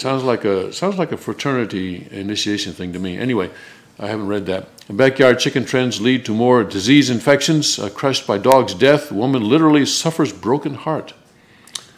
And the Dodgers are in the World Series. Yesterday they won their fourth out of 7 series against the Cubs, and the New York Yankees are ahead 3-2 in their 7-game series. They're playing the Houston Astros tonight in their 6th game. I could never get why people are so infatuated with these ball games. Oh, don't say that about baseball. Baseball sucks. You can say that about football, but not about baseball. Baseball sucks. I'm a longtime Dodgers fan. This is their first time since 1988. 1988 in the World Series. Okay, well, fortunately, these sports games are basically they're escapist things. Because you watch the news every day and you have a hard time coping, right? So sports helps you cope. It's escapist. These are games that people win or lose, but it doesn't actually mean anything at the end. That's right. No, they do teach you good And nobody values, dies. There's different Usually. levels varying on the sport. Yes. Go ahead. All right. Prosecutor Mueller's staffing choices suggest not interested in justice. See, wouldn't you rather talk about baseball? Mission morph. So if no crimes, then they'll make some. Yeah, that's what happens in Washington. Peggy Noonan, Trump in a corner. I'd like to read that. Peggy Noonan always has something good to say. What victory over ISIS looks like. A map reveals worldwide cells. I think later on. Worldwide. Yeah, worldwide. They have. Later on, we're going to have an article about a little bit related to that. A white nationalist Spencer accuses protesters of stifling free speech. Big names opt out of Facebook News subs. A publisher caught in crossfire at Apple. Students given trigger warnings on Shakespeare. CIA chief pledges more vicious agency, much more vicious agency. This is an interesting article that we need to go into. He actually covers also the idea of ISIS being defeated and saying that, yes, what happened this week was historic, but it's only the beginning. We need to do a lot more. Homeland sees power grow. Homeland, I guess that's DHS, Department of Homeland Security. Germans going wild for show about Nazis. And let's see, fewest jobless claims since 1973. See that? The Dow's at 23,000. The jobless claims are down lowest since 1973. And the Dodgers are in the World Series. Ooh. Yes, Kingdom of Heaven. Top Senate Republican urges some tax reform this year. The IRS is blocking returns that lack Obamacare disclosures. They're going back and forth on that. Don Jr. rises on GOP speech circuit with red meat talks. That would be President's son. China 30-year plan to rule the world. We covered that already last 2 days. This is Xi Jinping's speech. He gave a vision for what China's going to do between now and 2050. Clinton sought to meet Russian nuclear official during Obama uranium decision. And more coming up about that. Court allows challenge to law banning prostitution in California. Inmates whose penal system for over 91-hour erection. I think we're going to skip that one. I'm sure he'll deal with it. And there you go. Let's go to that first article with Bush Obama. Okay. Let's see, here we go. Okay. Barack Obama, two former presidents from both parties, blast the state of American politics in unprecedented day. Because they're both globalists. Yes. The two most recent presidents on Thursday blasted the state of U.S. politics in events that were separated by less than 20 miles. First, it was former President George W. Bush. The most recent former Republican president lambasted a political culture that caused, quote, bigotry, unquote, to seem emboldened. The public comments were Bush's most pointed since President Donald Trump took office in January. Bigotry against idiots like you. In recent, quote, in recent decades, public confidence in our institutions has declined, unquote, the 43rd president said at an event in New York hosted by his namesake institute. Quote, our governing class has often, governing class, you see that? Class, they're talking in terms of a governing class. Governing class has often been paralyzed in the face of obvious and pressing needs. There shouldn't be a governing class. The American dream of upward mobility seems out of reach for some who feel left behind in a changing economy. Discontent deepened and sharpened partisan conflicts. Bigotry seems emboldened. Our politics seems more vulnerable to conspiracy theories and outright fabrication, unquote. The forum was branded as being focused on freedom, free markets, and security. It featured speakers such as former First Lady Laura Bush, former Secretary of State Condoleezza Rice, and the United Nations Ambassador Nikki Haley, and Bush provided a substantial condemnation of the state of U.S. politics. Bush said people of every nation, race, religion, and ethnicity can be fully and equally American, and noted that bigotry or white supremacy in any form is blasphemy against the American creed. He also mentioned Russia's influence in the 2016 presidential election, calling on the U.S. to harden its own defenses. Quote, our country must show resolve and resilience in the face of external attacks on our democracy, he said, and that begins with confronting a new era of cyber threats. America has experienced a sustained attempt by a hostile power to feed and exploit our country's divisions. Later in the day, in nearby Newark, former President Barack Obama hit the campaign trail for the first time since leaving office and took a subtle swipe at the political climate that Trump has cultivated in his rise to power. At an event for Democratic gubernatorial candidate Phil Murphy in New Jersey, Obama, who has avoided criticizing Trump publicly, criticized the politics of division that we see now. Actually, he has not avoided criticizing Trump publicly. Back when he was in Indonesia, especially when he was in Indonesia, he was saying all sorts of things. What we can't have is the same old politics of division that we have seen so many times before that date back centuries. Obama said, some of the things we see now, we thought we put that to bed. That's folks looking 50 years back. It's the 21st century, not the 19th century. It's long-standing tradition for past presidents and vice presidents to provide a grace period for the new administration during which they do not provide commentary critical of the current White House. While both Bush and Obama did not mention Trump, the criticism of U.S. politics for both men is unprecedented at this young stage of the presidency. It is rare for former presidents to criticize an administration at any point, even past the so-called grace period. Look at that. See that? They just hate Trump, which is a great sign because we know that they're part of the New World Order team and trying to create globalism and world governance and trying to create this new world system that they'll be perching on top of the whole world from, and they'll be able to access and exploit all the peoples of the world, not only just in America. These people are just absolutely sick. They're sick, demonic people. And it's no surprise that they want to attack Trump for being everything that they are. Everything that they are. Give me a break. Not, I guess. Although everything they say he does, like being divisive, they're the ones who are divisive. They're the ones who are trying to divide the country. I see. He's trying to unite. Trump is trying to bring people together around prosperity, free markets, around families, around success.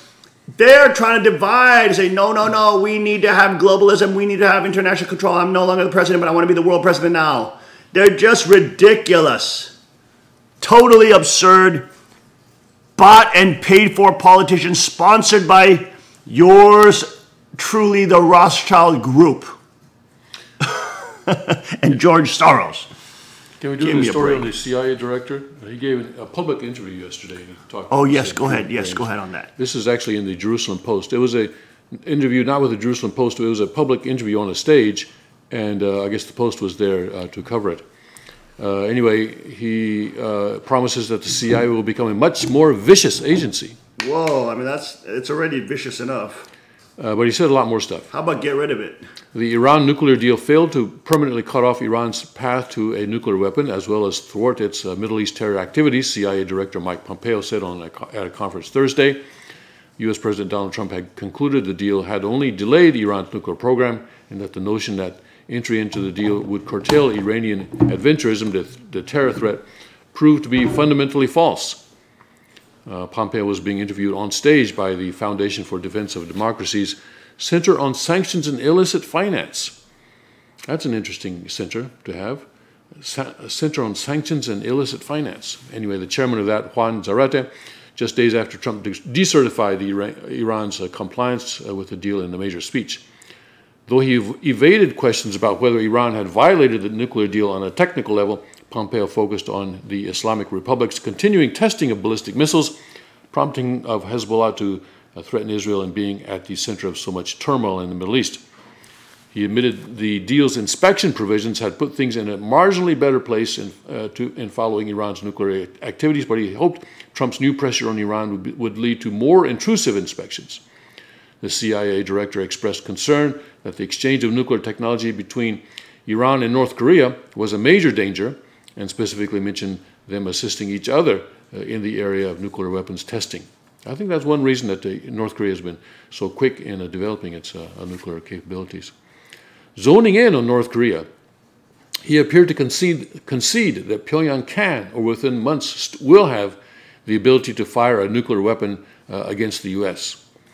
The American focus must now be on having an ability to stop or shoot down such a weapon, as well as preventing the North Korea from developing a robust nuclear capability, meaning the ability to fire multiple nuclear missiles with accuracy. It is one thing to be able to deliver one missile on certain trajectories. It is another thing to deliver all of the pieces to develop a truly robust capability, he said. Strikingly, Pompeo acknowledged that North Korea could blindside the U.S. in terms of how quickly its capabilities were moving in the nuclear arena, even as he complimented the CIA's current and past efforts on the issue. But they've been caught off guard every time. I don't know why he's doing that. Discussing Syria, he said Trump will push back against both Iran and the Syrian regime, though he did not give details. Top Israeli and political defense officials have expressed concern that Trump's understandings with Russia regarding Syria did not address Israeli concerns about Iran and Hezbollah's building a new front against Israel from the Syrian side of the Golan Heights. Regarding ISIS, he said that the fall of the caliphate is great news. This happened just in the last few days. A historic achievement, to be sure, but a partial success at best. The list is long about where they operate, what they can do. They still have the capacity to control and influence citizens all around the world, he said. Pompeo said he does not like the term lone wolf terrorist, explaining he believed that it obscures the investment and influence of ISIS and others in inspiring individuals to commit terror, even if their specific actions were not ordered by ISIS. Speaking more broadly about his actions at the CIA, he said it would become a much more vicious agency in fighting adversaries.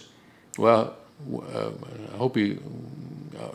like to know who he means by adversaries. But anyway, he said he had asked officers to re-engage out in the field and told the agency that he was ready to accept more risk to obtain important intelligence through a traditional espionage or human spying.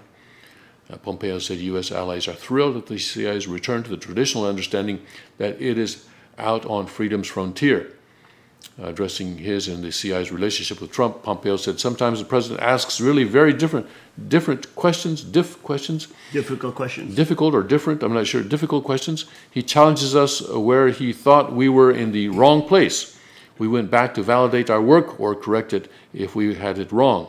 Crucially, he said, the president has promised he will have our backs, and beyond just the question of funding. That's the end of that story.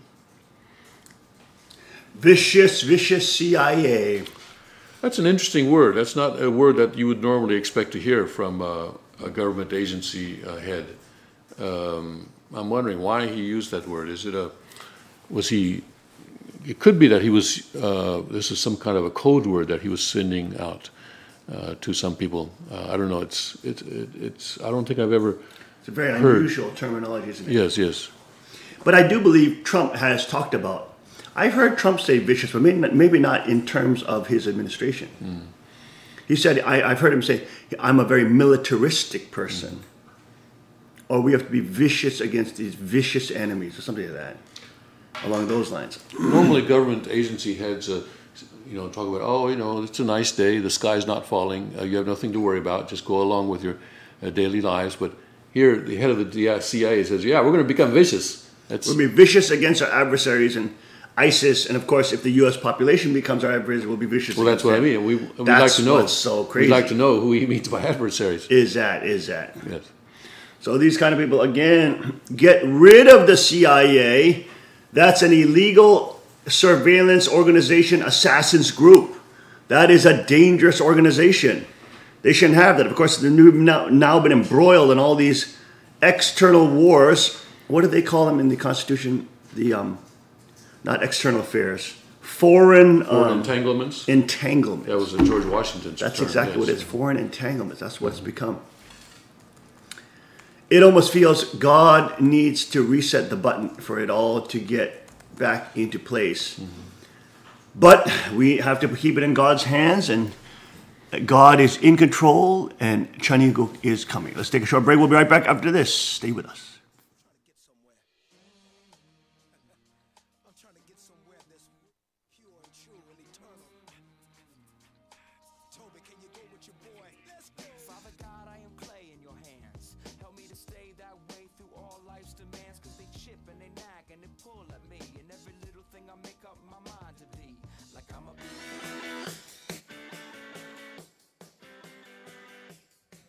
Hi, welcome to Tommy Gun Warehouse. We have a short video for you this afternoon. We want to show you how to work the action on a P380. This is our very small pocket 380 that it has a very strong spring, to work the slide. And this is because it's a very small gun, and we need to have that extra spring tension to actually make the gun work properly. So today I want to show you how to properly work the action. Ladies sometimes find it very difficult, not to mention some men find it difficult to work the slide. Okay, so I just wanted to show you how to hand a firearm to someone properly. The ejection port should be up, the slide is back, and nothing in the magazine well. Then you take this and you hand it to somebody in this manner. They should then verify that it is empty and nothing in the magazine well. And now what I want to show you is how to work the action on this P380. It's sometimes difficult for men and many times difficult for women, but if you know how, it's not that difficult. So Dai is going to start out by facing at a 45-degree angle downrange. The gun is going to be, the axis of the barrel is going to be the same axis as her forearm. She's going to keep it closer to her chest, and then reaching over the top with her weak hand, she's going to make sure that this ejection port is clear, that her hand isn't in the way, because you don't want to have an accidental detonation of a primer and injure your hand. So using the upper body strength, you're going to, just work it together, push and pull at the same time, and lock it back. And it's just that simple. You might not get it the first time, but all it takes is a little practice and learning how to use your muscles, and you'll do just fine. I had started this just a short time ago, and after the third or fourth attempt, she was doing it perfectly. So thanks for listening. Come down and see us at Tommy Gun Warehouse, and we'll show you this P380. Yes, sir.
And we are back. Welcome back to the King's Report this Friday, October 20th, 2017.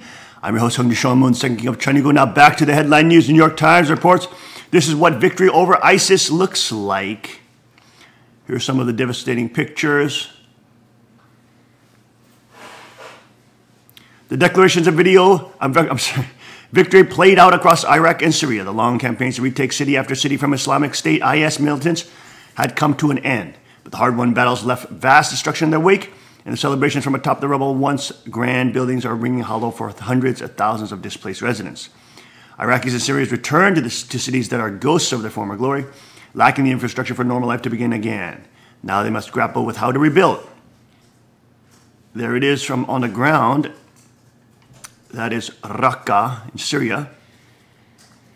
The former head of the caliphate that IS claimed that it had there. And it was, of course, executing people who were opposed to them and or not following their radical views, or let's say orthodox views. Here is a view of the city that is now, it's a city of rubble now. But of course, we know that ISIS was growing under Obama, and of course it was spreading under Obama. They were being protected and weaponized under Obama in Syria, allowing to kill hundreds of thousands of Christians with no repercussions to them whatsoever, and the backing and funding and weaponizing of the U.S. government. Thanks, Obama and Hillary. Thank you for growing the caliphate, because in the end, that we know they were doing for the particular ideological reasoning that they are in agreement with that tyrannical type of government. The ousting of Islamic State IS militants this week from Raqqa was filled with symbolism. Notice how they don't give any credit to President Trump or his administration. They finally destroyed ISIS. Okay? They've taken them out. They've taken their headquarters out. Their claims sort of, their main city, their caliphate center. They've taken it out. They've won. They beat them. But of course, they don't want to say Trump did it. They don't want to say Trump was hard on them. Trump was successful. He was effective in ousting ISIS. No, none of that. They just want to pretend like it never happened from Trump, and that this is all a success of the Obama administration's decisions to weaponize, fund, and to help ISIS spread. Raqqa was the de facto capital of the militant self-declared caliphate, and now it has fallen from their grasp, thanks to President Trump, but there wasn't much city left to save. While the full extent of the damage is still being assessed, drone footage and satellite images reveal mile after mile of damaged buildings, rubble-filled streets, and destroyed lands. Well, at least people can start rebuilding now, as opposed to when ISIS sitting on top of them, cutting their heads off. You know, it's kind of hard to rebuild when you're getting your head cut off. Just a little difficult. All right, you have a little bit of rubble. So what? You can rebuild. You got the terrorists, you got the gangsters out of your city. So now it's got to be reclaimed. Raqqa was once home to 300,000 people, but tens of thousands fled when the militants solidified control of the city in early 2014, thanks to Obama, and began staging public executions of those who ran afoul of their strict interpretation of Islam, which is orthodox, by the way. By the dwindling days of the group's rule, only about 25,000 residents remained from 300,000. At least 1,000 civilians were killed in the airstrikes, according to tallies by local activists and international monitors. American officials put the civilian casualties much lower and say coalition strikes have killed at least 735 civilians in Iraq and Syria since operations against the Islamic State there began in 2014. 5 months out of American-led strikes left conditions in the cities dire, knocking out water and electricity. American officials have promised to help bring back basic services, but the scale of the damage is clear.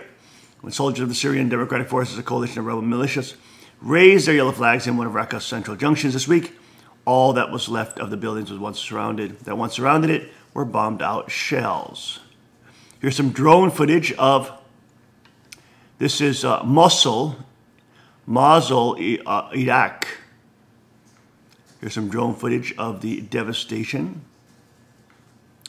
Of course, war is ugly. Bombs do destroy. But they do still have standing structures. I mean, they can still rebuild. They have the gangsters now pushed out. They have the now terrorists pushed out. They can start rebuilding. People can start rebuilding. Unfortunately, it'll probably be taken over by another dictatorship. Probably one that the U.S. will put in. Hopefully under President Trump, they will not put that in and allow these people to rebuild in a free market manner, which will take time. It won't be pristine, but in a couple of years, that city will be totally revamped, renewed, as long as there's not a centralized government that is put over them, and people are able to freely associate and freely start business and freely cooperate with one another to make success. But of course, you know the U.S. government and the CIA will probably support a militarized group to take control, and of course, they'll become tyrannical and they'll rule the city, and it'll be just as bad as if it wasn't worse. Maybe not worse than ISIS, but it will be just the same stupid tyrannical rule. This is a problem with foreign entanglements. This is a problem. It's like kids who, it's like parents who used to send their messed up, blessed children to camp, summer camp, thinking that would change them. Or like you fix it kind of issue. All right, you go there and you take it over, and you hand it over to people that have just been brainwashed into totalitarianism and have a history and tradition of Islamic totalitarianism. And that's all they know. Well, what do you think is going to happen when you just hand it over to them and say, okay, you guys have all the power now? And they have access to the girls, they have access to the power, they have access to this. What do you think they're going to do? Of course they're going to centralize. Of course they're going to start, using their centralized power, and the politicians and the head gangs there will take control and exploit the girls. Of course. It's so obvious a trend. And there's a problem with foreign entanglements. Unless you're willing to get in there and to actually revamp it and to push out and beat out of people the thousands of years of totalitarian regime and history that they have, which is very hard to do. It's extremely hard to rebuild this in a manner that will stay away from another dictatorship rising to take over it. Who knows? Maybe that dictatorship will be less bad than ISIS, but it will be similar to ISIS. It won't necessarily be, it will obviously not be Chaniguk there.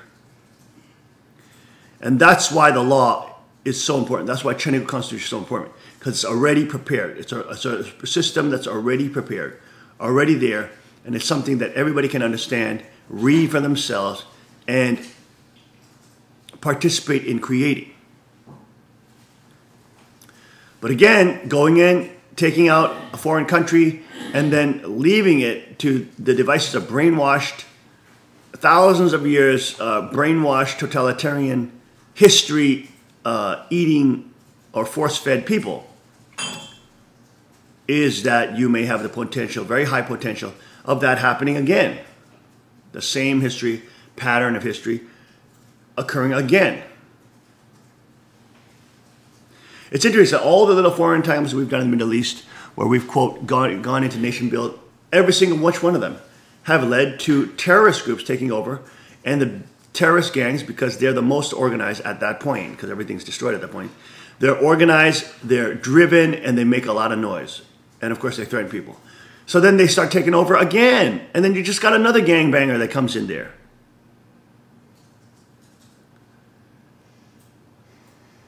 This is a problem with the foreign entanglement issue. This is a problem right there. You see it. You see the devastation right there. Similar scenes playing out in Mosul, Iraq's second largest city, backed by American-led coalition airstrikes. Iraq government forces celebrated their recapture of the city in July, but Mosul's recovery is a tale of two cities in the eastern portion. Somewhere between 80 and 90% of the population that fled during initial fighting over the city have already returned to their homes, but 9 months of fighting in the west of Mosul, where militants holed up during the final stand, left the area virtually uninhabitable. From medical centers to century-old mosques, major structures were reduced to rubble and whole neighborhoods wiped off the map. Some fell at the hands of militants who demolished infrastructure as the Iraqi military moved in, including the iconic Al-Nuri Mosque and its leaning minaret. And some were casualties of coalition airstrikes. Before the Islamic State captured the city, Mosul was home to 1.1 million people. United Nations officials... I mean, Islam as an ideology, a political ideology, is the thing that keeps these countries imploding. You cannot... because it believes that it's the highest level of civilization. It believes that Sharia is given from God, which is not. It believes that it is the ultimate. So we'll always revert back to the caliphate eras. It will always revert. It will never move into the sovereign aspect of God's sovereignty. That's why for people to be free, they need to believe in True Father, Reverend Sun Myung Moon, as the Lord of Lords, King of Kings. It's by that freedom that he gives us when you believe in him and you accept him, that you can then have access to the Constitution and then have the spiritual power and energy to fight against the ideologies that seek to imprison you in medieval-like slave cults. The Chinese Constitution is not just a legal document. It is tied to a set of beliefs. It is tied to a set of ideological realities. Civilization, culture. It is tied to a different type of civilization. So unless the people give up their medieval, hearkening back to the caliphate days of Islamic orthodoxy, and separate, they need to separate from that, even though it's freedom of religion in China, of course, but it's not going to be allowed to be taken over by Sharia law. It is a fundamentally Christian nation. It is fundamentally a nation that accepts Father as Christ. And of course, look at the fruit of that. The fruit of that is free markets, is prosperity, the fruit of that is Christian culture. The fruit of that is responsibility with peace, police, and peace militia. The fruit of that is people have the right of kings. The fruit of that is freedom and responsibility. What God intended for, what God gave in the Garden of Eden. And of course, with that freedom and responsibility, you will have tremendous technology, you have tremendous medical advances, you have tremendous all these things because there's no centralization of any of those services and or products and or businesses and or free associations. There's no centralization of them. There's going to be tons of competition in the medical field, which will create tremendous medical innovation. There's tremendous amount of competition in the technological field, which will create tons of technological innovation. Whatever which field you are, there will be a tremendous amount of innovation because there's so much competition in Chen Gu. And by that competition, there'll be so much prosperity. And of course, the end user, which is the clients or the citizens, will get the most benefit out of them. They'll have so much access to medicine, healthcare. They have so much access to different types of privately run welfare. They have tons of access to technology, technological advances, you name it. But at the same time, there's still peace, police, militia to balance out the masculine side and to have the masculine side there so that it just doesn't become feminized and become spoiled. Not saying that women are spoiled, but since women tend to have to deal away from the stronger arts because, you know, they have physical limitations too, and of course they have PMS and they have they have babies, they have to rest, and they have to be careful, lose their pregnancy, things like that. They tend to be protected by the masculine class. But at the same time, when you have all this prosperity, you have all this, you can become, as we talked about, very lazy. But the Peace Police Militia keeps the masculine training, the father's training on the population, so that they don't become complacent, lazy, and predatory. They become trained as sheepdog. They become trained in responsibility and ethics. They become trained in a warrior code. They become trained to protect, not to destroy. Even though they're learning very destructive things, they're not trained to use it. They're trained to use it only in defense and protection.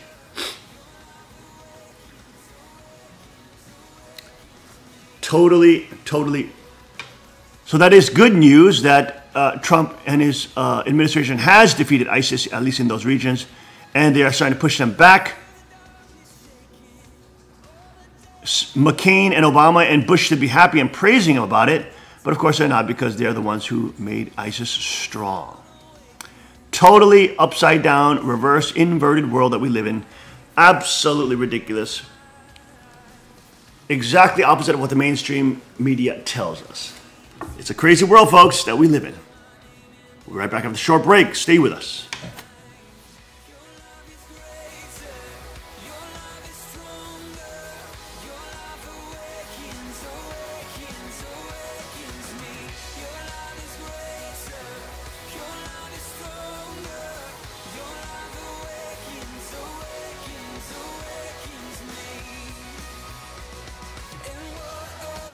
Car Arms, Magnum Research, and Auto Ordnance.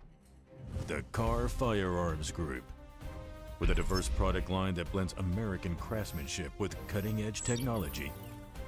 It's no secret why gun enthusiasts choose Car Firearms Group. From the Desert Eagle and Baby Desert Eagle made famous by Hollywood, the history of the 1911 and the Tommy gun, to the best in compact concealed carry.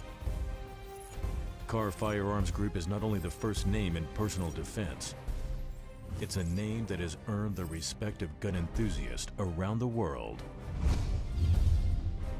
Concealment, innovative technology, value, accuracy, and history. Car Firearms Group, made in the USA. Visit car.com today.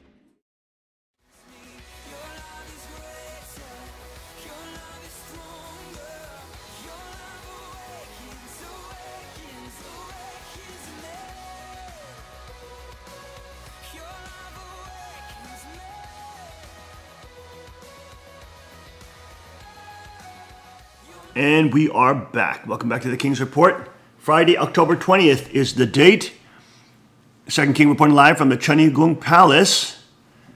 And Tim, what was that news you just covered right now?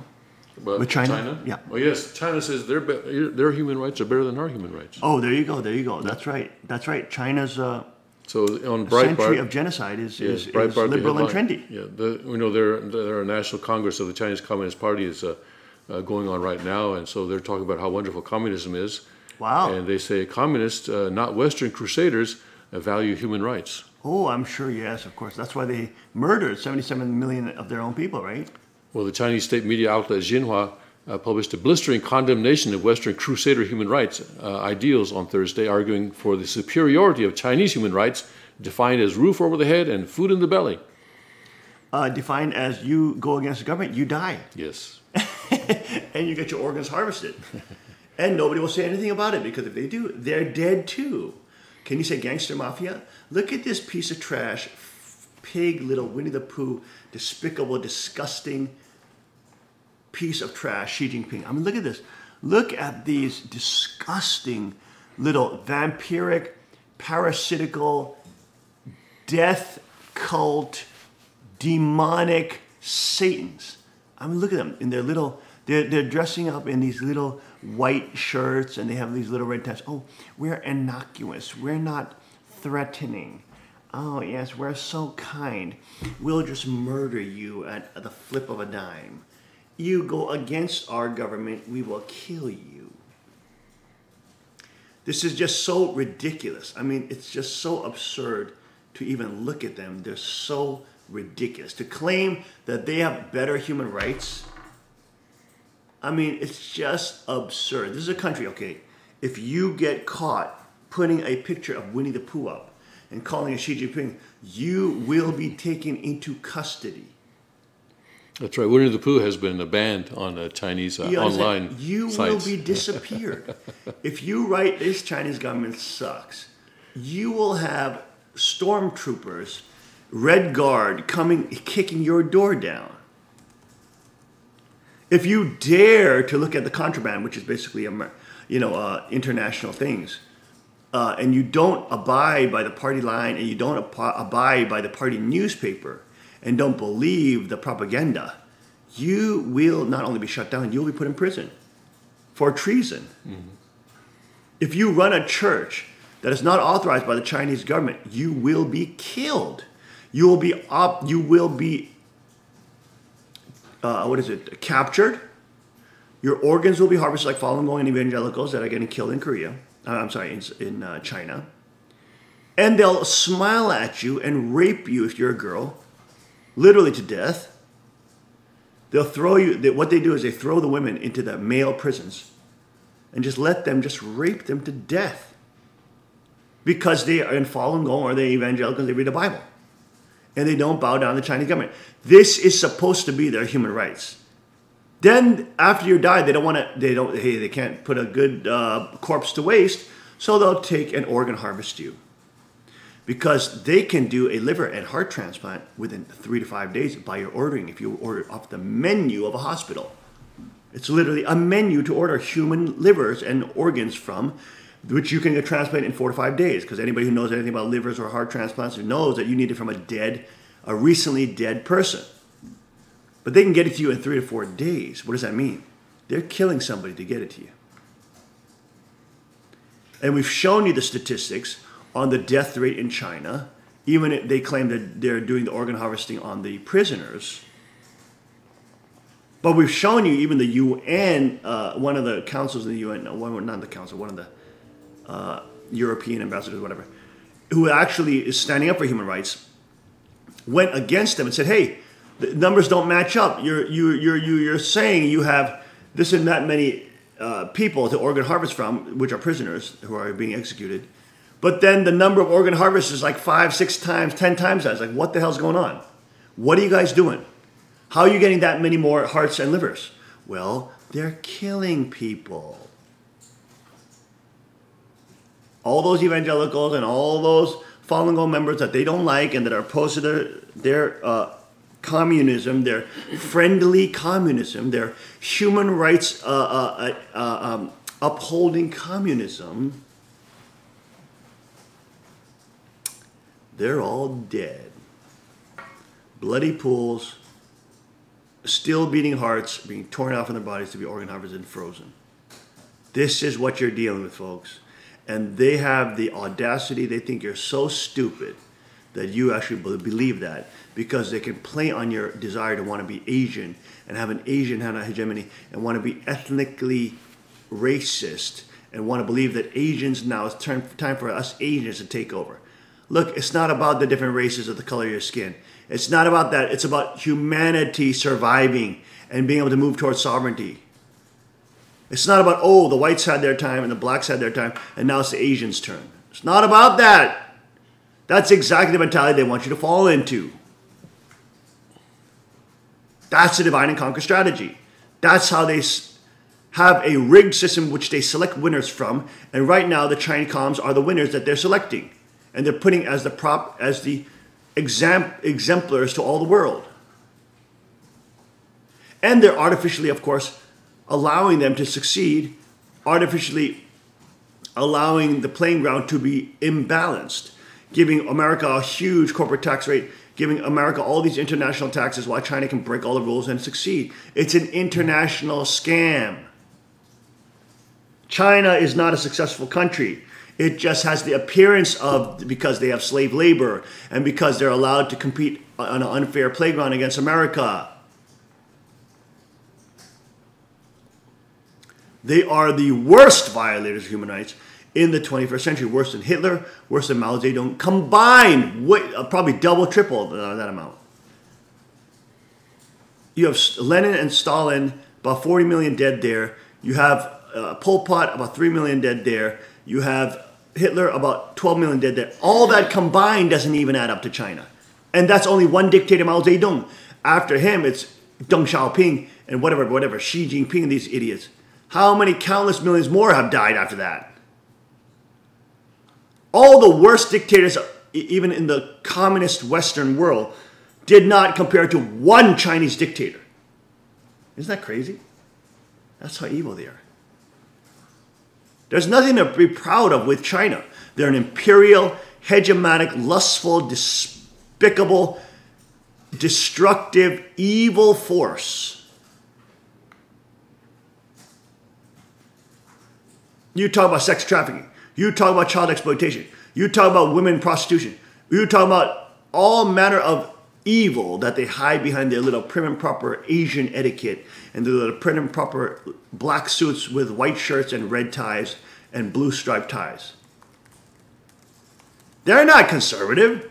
They're completely radical leftists who are also atheists on top of that. So they have no problem raping the girls in the party because it's all fine. The guys have power and the girls throw themselves at them. And there's no God, there's no final moral judge anyways that they have to be accountable to. So it doesn't even matter anyways.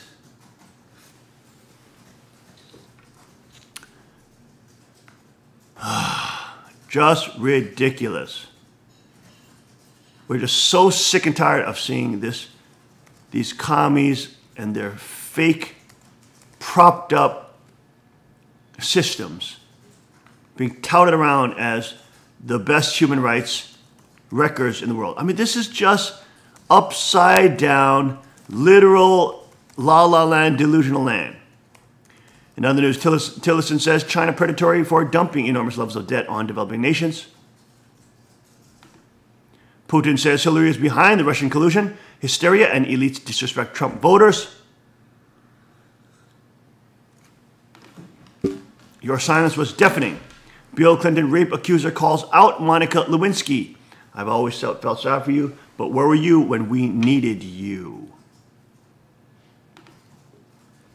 Clinton Foundation did not report Russian uranium one payments. Wall Street analysts argue scandal may cost Clintons their fortune and jail time. Thank God, get those criminals in jail, these mafia bosses. Corrupt. They're absolutely ridiculous. Look at these disgusting pedophiles. Putin vows to respond immediately and symmetrically if U.S. leaves Cold War nuke treaty. Russia leader says Moscow is ready to develop new nuclear weapons if other countries begin doing so. Napolitano says emails on Wiener laptop will lead to Hillary indictment. State Department emails forwarded by Huma to laptop used by Wiener could bring down Clinton. Judge Andrew Napolitano highlighted this on Fox Business Network Wednesday. Harvey Weinstein doesn't seem to be taking sex rehab seriously. Apparently he's making a lot of trouble in his rehab situation. Because to him, he believes he's invulnerable and he thinks he's in control. And look at these disgusting little predatory beta males. I mean, look at this disgusting little blob of a weakling. I mean, and he's sitting there up in Hollywood in this little decrepit little office thinking that he's got all this power and all the girls, all these pretty little things are coming at him. All these cute little girls all being magnetized to Hollywood with promises of fortune and fame and popularity. So you have the centralization, you have a concentration of the acting business, whatever. So you have all of these pretty girls that come there and the models that come there, wishing to strike it big in Hollywood, only to meet this disgusting little weakling of a beta male, Weinstein, who then strips them naked and rapes them at 13 years old. And then he said, oh, honey, if you want to get any jobs in this, you better like that. Oh, and by the way, he's also raping all these other girls as well. And of course, not only that, he's probably got other stuff that they're hiding too with the pedophiles and the lower the porn. Already, people are saying that they were molested when they were 13, 14. 13, 14, yeah, but I'm talking about 5-year-olds, 6-year-olds. Apparently, that is also a reality in Hollywood as well. So we're only hearing about the tip of the iceberg. And of course, the sex scandals, and of course, the Satanism rituals and all this kind of thing. The blasphemic, anti-Christian, satanic rituals. I mean, Millie Weaver, I didn't know that. She's a blonde girl on InfoWars. She was also a Hollywood girl. She worked for, I guess, Disney. She worked with Selena Gomez and these other Disney stars. But she was sexually molested when she was young in Hollywood. And at the age of 17, I guess she was raped by one of the producers. And she ended up fleeing Hollywood. She actually started a group there for girls to coalesce and network with one another who were abused, sexually abused. And they literally, mafia drove her out. They literally threatened her, death threatened her, all this, her boyfriend, whatever. And she ended up fleeing to Houston and then become a reporter. I didn't know that. But she was at the Grammys, she was at the Emmys, you know, the blonde girl on InfoWars, Emily Weaver. Mm-hmm. And she actually came out with her story a couple of days ago as the Hollywood sex scandals continue to rise. The women who have been abused, the girls who have been abused at a young age are now starting to speak out. And they should! Because these kind of despicable little demons who are getting away with it, and you know he's going to be sent to rehab. The judge gave him a little rehab, and he's got a little addiction thing, and he's going to get off the hook. And he's going to be right back at it. I mean, look at how they protect themselves. Look at how the establishment protects them. Look at how everybody's protecting one another there. It's just a total predatory element. And this is why they hate the internet. This is why they hate the fact that Hollywood is dead. Because now people can become stars themselves by just buying a little GoPro and putting up YouTube videos. They can themselves gain fame and fortune. And they don't have to go through the gatekeepers of fame and fortune, namely Hollywood, who will rape and ravage you every which way they want for you to get in on the business.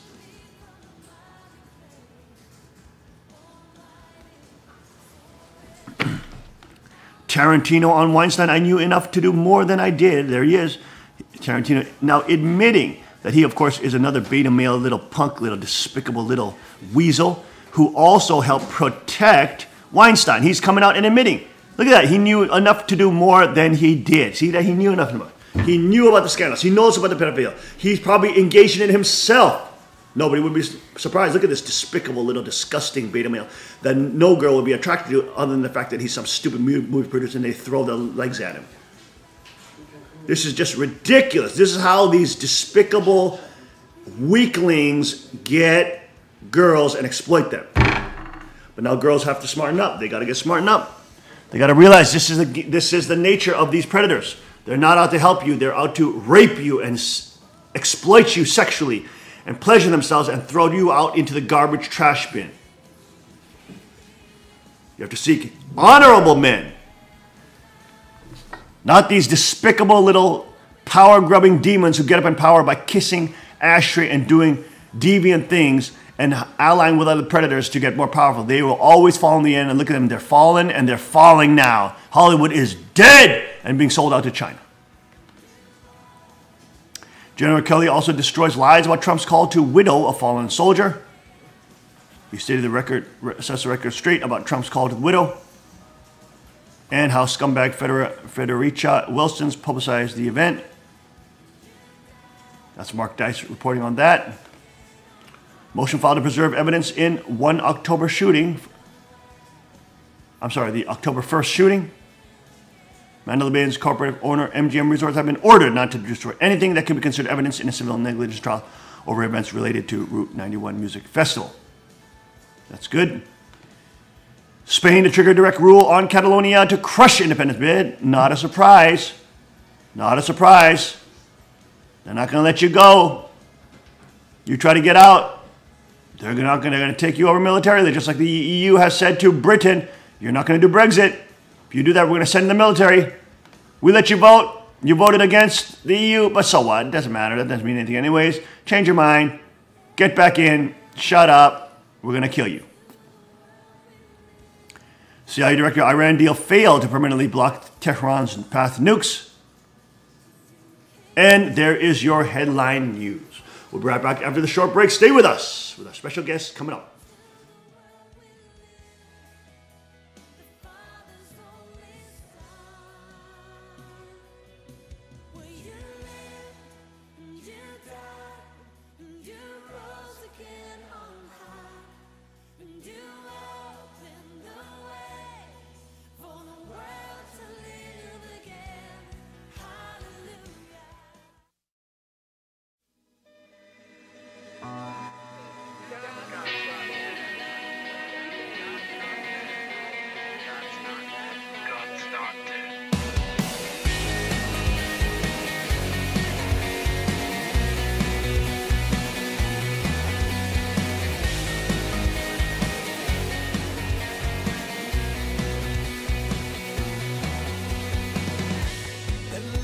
love explode and bring the dead to life.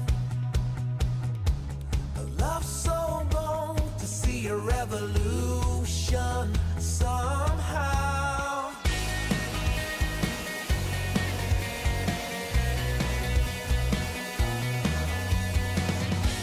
And love explode and bring the dead to life. A love so bold to bring a revolution somehow. Now I'm lost in your freedom, and this world I'll overcome. My God's not dead, he's surely alive. He's living on the inside, roaring like a lion. God's not dead, he's surely alive. He's living on the inside, roaring like a lion. He's roaring like a lion. Let hope arise and make the darkness hide. My faith is dead, I need a resurrection somehow. Now I'm lost in your freedom, and this world I'll overcome. My God's not dead, he's surely alive. He's living on the inside, roaring like a lion. God's not dead, he's surely alive. He's living on the inside, roaring like a lion. He's roaring like a lion. He's roaring. Let heaven roar and fire fall. Come shake the ground with the sound of revival. Let heaven roar and fire fall. Come shake the ground with the sound of revival. Let heaven roar and fire fall. Come shake the ground with the sound of revival. God's not dead, he's surely alive. He's living on the inside, roaring like a lion. God's not dead, he's surely alive. He's living on the inside, roaring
He's surely alive. He's living on the inside, roaring like a lion. God's not dead. He's surely alive. He's living on the inside, roaring like a lion.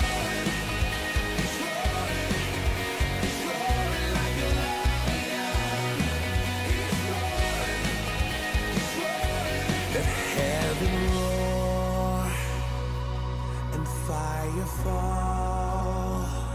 Come shake the ground with the sound of revival. Let heaven roar and fire fall. Come shake the ground with the sound of revival. Let heaven roar and fire fall. Come shake the ground with the sound of revival.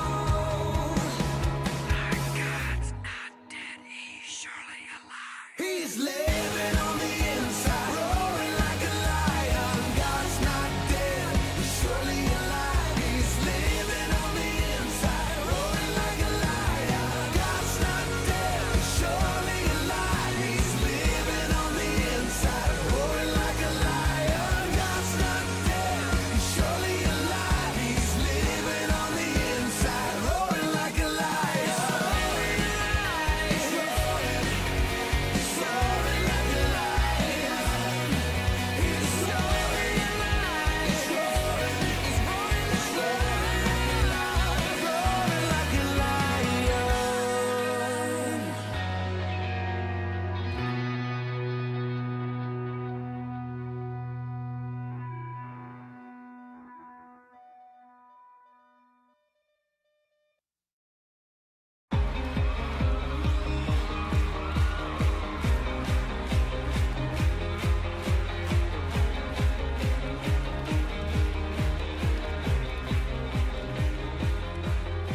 At break of day, in hope we rise, we speak your name.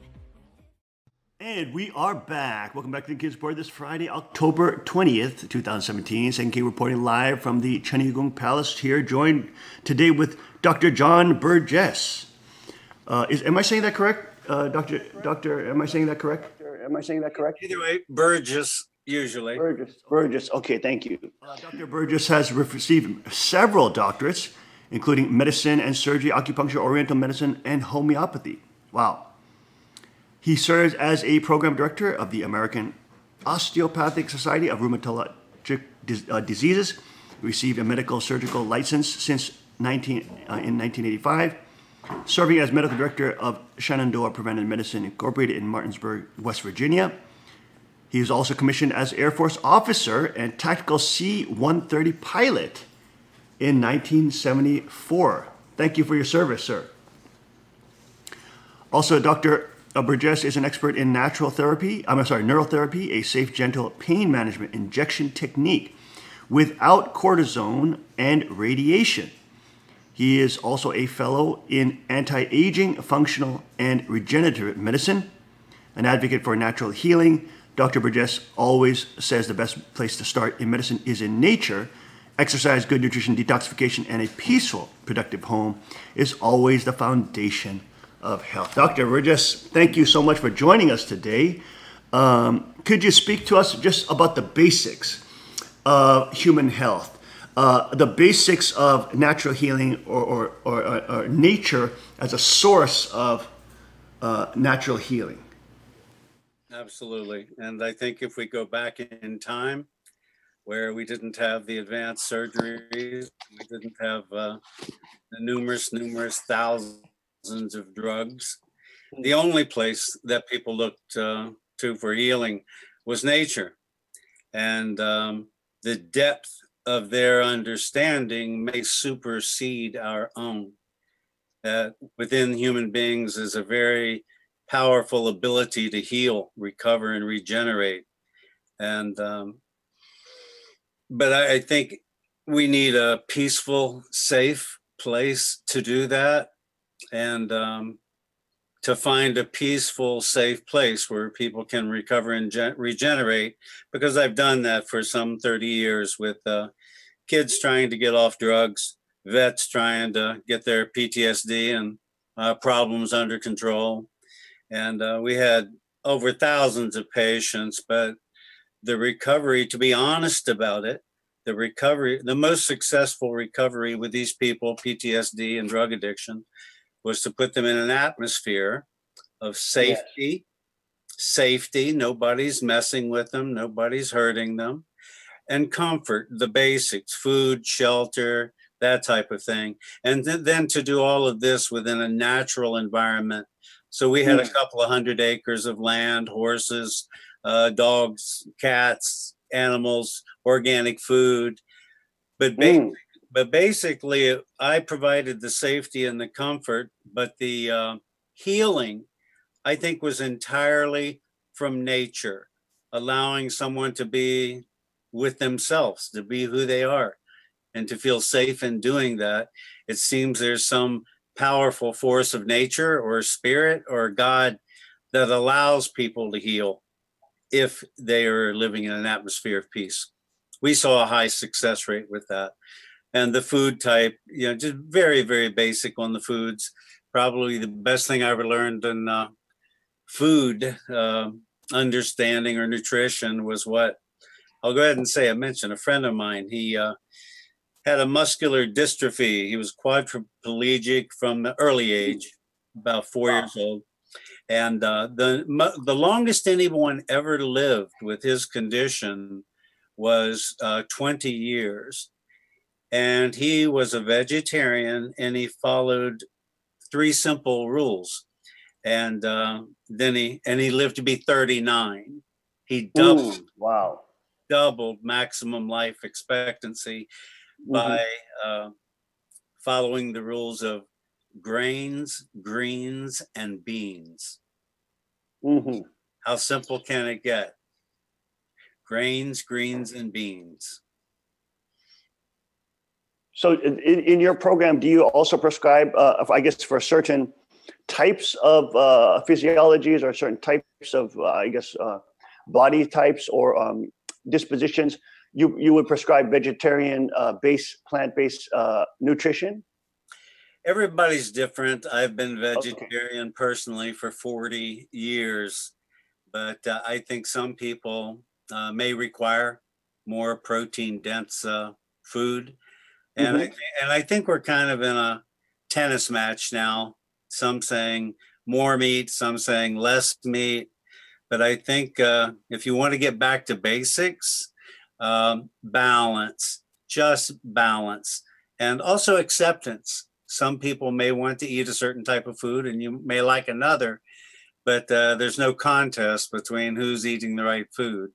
And I think that, again, when you get back to the basics of grains, greens, and beans, you can live in a fairly civilized, comfortable, world and have a diet that can be tasty as well as, good for you. And the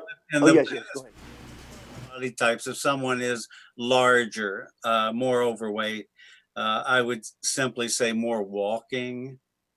Walking. You want basics again. I think walking is a method of not only getting your heart, your lungs, and your brain working and everything circulating, but God put reflex points on the bottom of our feet.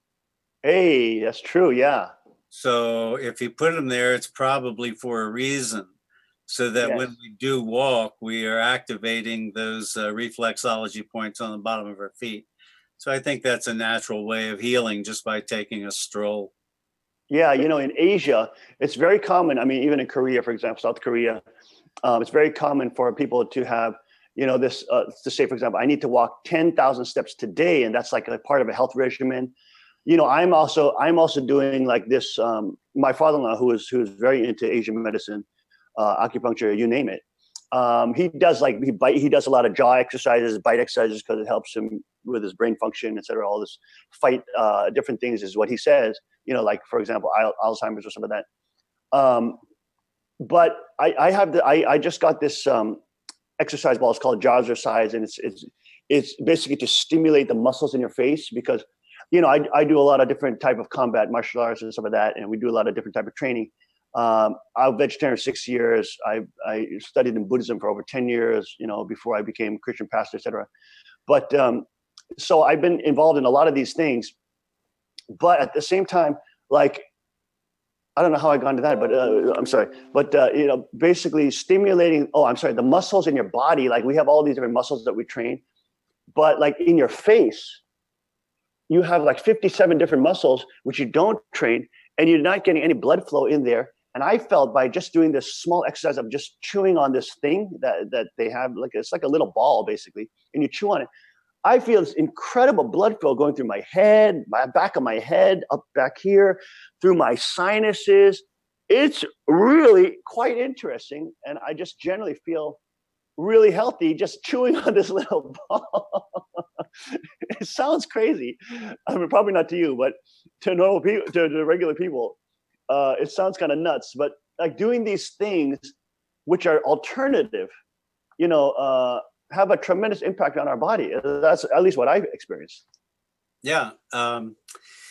Yes. The terms holistic, alternative, complementary, and now we're into the term integrative. That's probably. Oh, okay.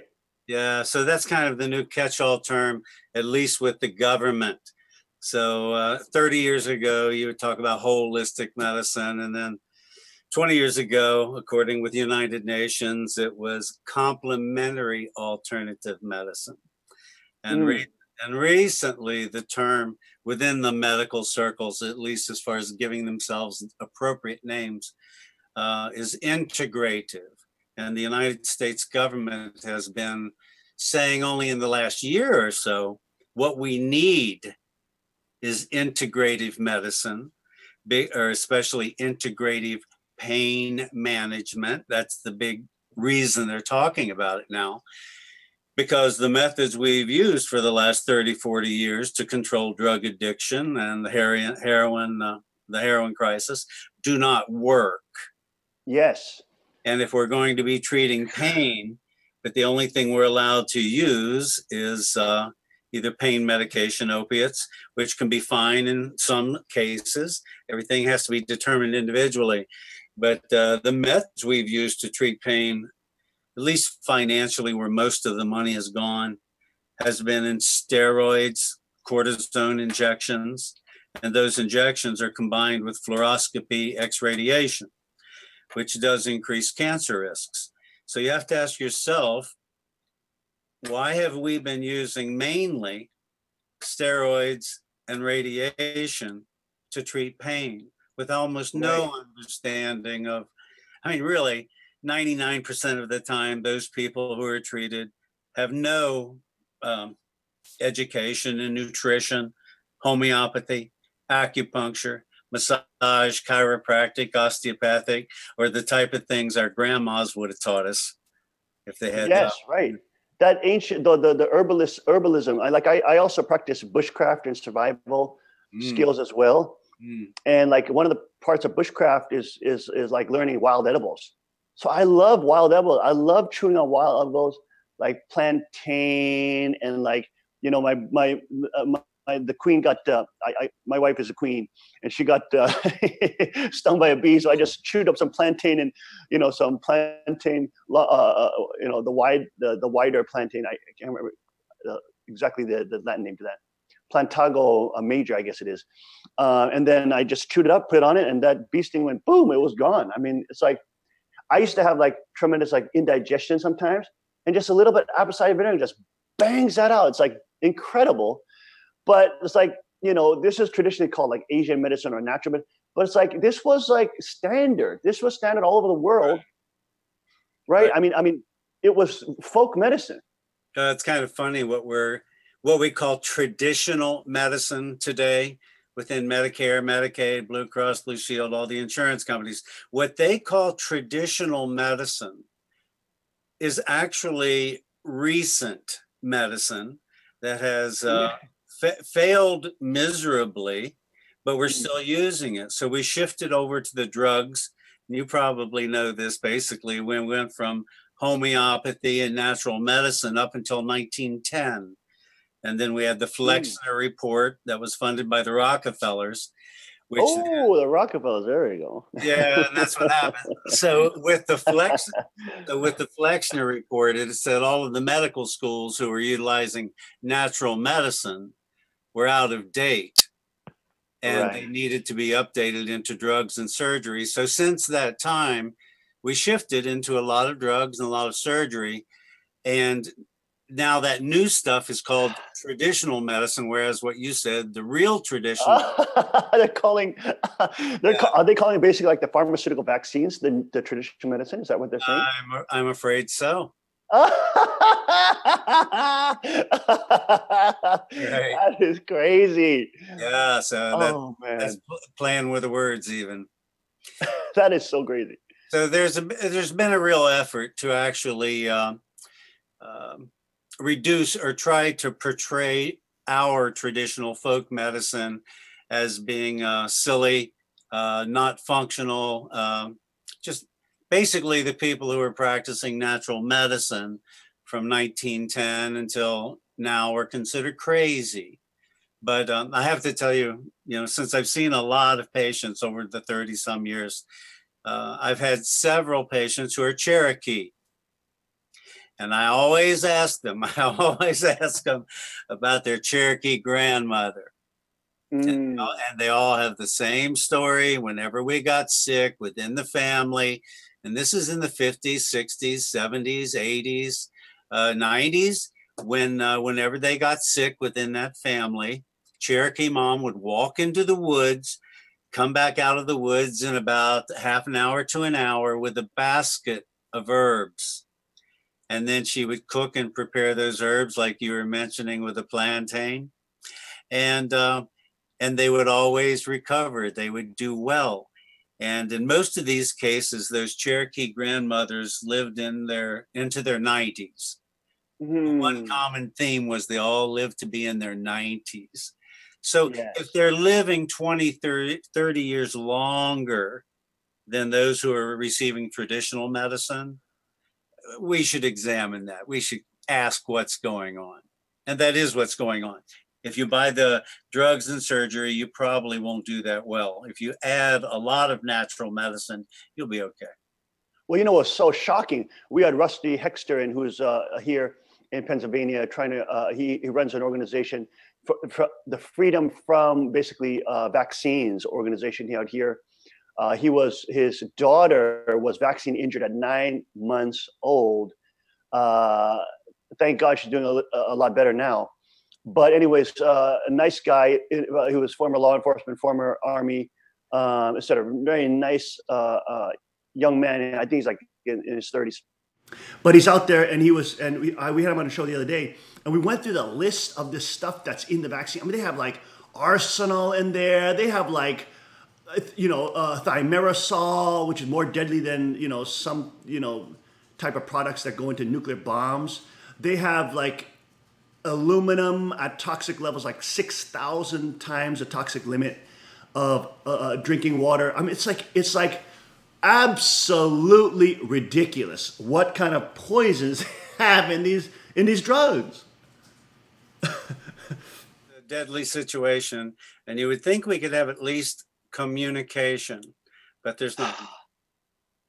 There seems to be positioning from those people who are profiting from the vaccines, but not much discussion, even with our representatives. And that's a little bit of a sad note there, because you're also aware that we have this massive increase in autism. Right. So, I mean, tenfold increase. So when you see a doubling of cancer, tenfold increase in autism, we should at least be able to ask questions and have discussion. But I don't see that happening.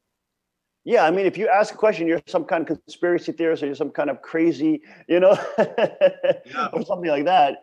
It's just, it's so ridiculous. And you have this explosion. I mean, it was like 50 years ago, like it was so rare to see a child with autism. Now it's like 1 out of like 64, something like that. It's just like, it's staggering how many kids are getting basically, and they're now, I guess they're finding studies that are now showing associations. I remember seeing one just a couple of weeks ago in the New York Times, I believe. and they're saying that there's studies now showing associations between autism and hard vaccines with heavy metals.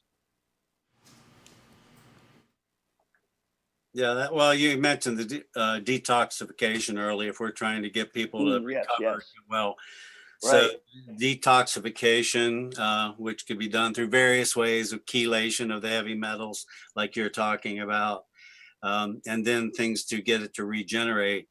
If we're going to help those kids that are all messed up, because the numbers are really, really high. In some first grade classes, half of the class is on Ritalin. Oh my gosh. So that means speed. So anyway, it's I think the drugs will always be about money. So but if there's not a discussion on it, we may lose a lot of our kids. It's interesting because you can't even say people are being treated, or there's many people that are being healed that had cancer, even if it was just with prayer or with even just some type of alternative like therapies. Like there was some, what was that therapy that people going down to Mexico to do? Anyways, all these different alternative therapies with like, lemon juice water and stuff like that. And like things of that nature. I'm sure you've probably heard of those kind of things.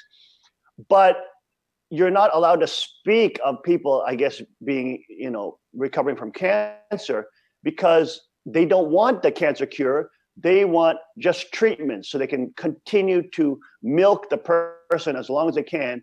And then in the end, they're going to hit them with chemo and radiation, which is $100,000 plus, whatever. I mean, it's so ridiculous.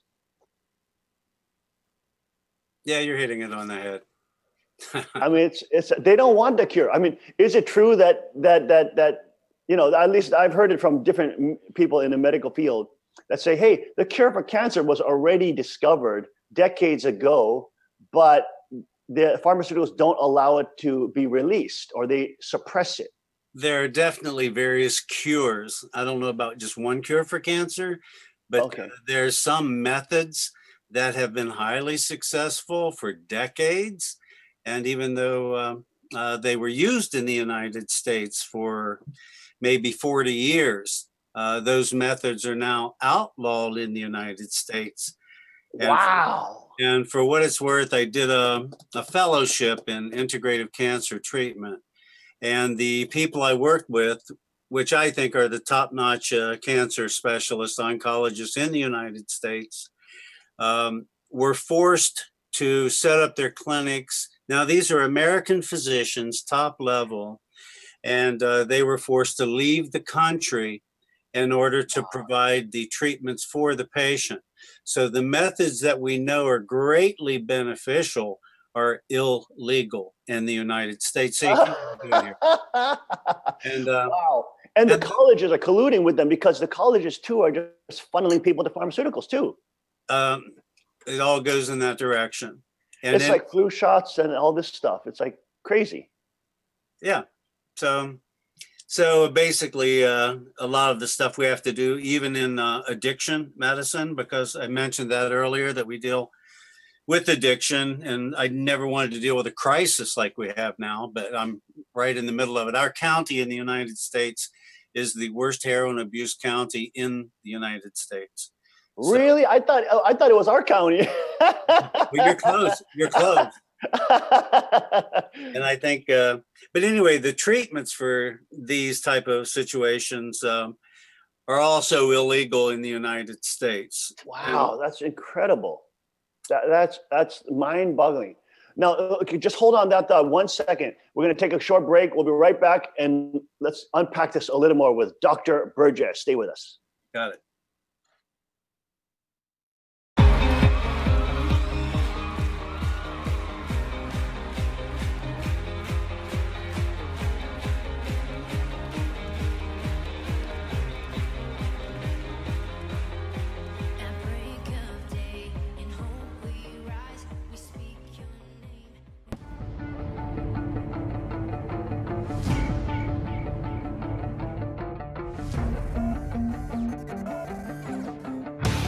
I'm down here at the range today. I just learned a new technique from the father of the .44 Magnum, Elmer Keith.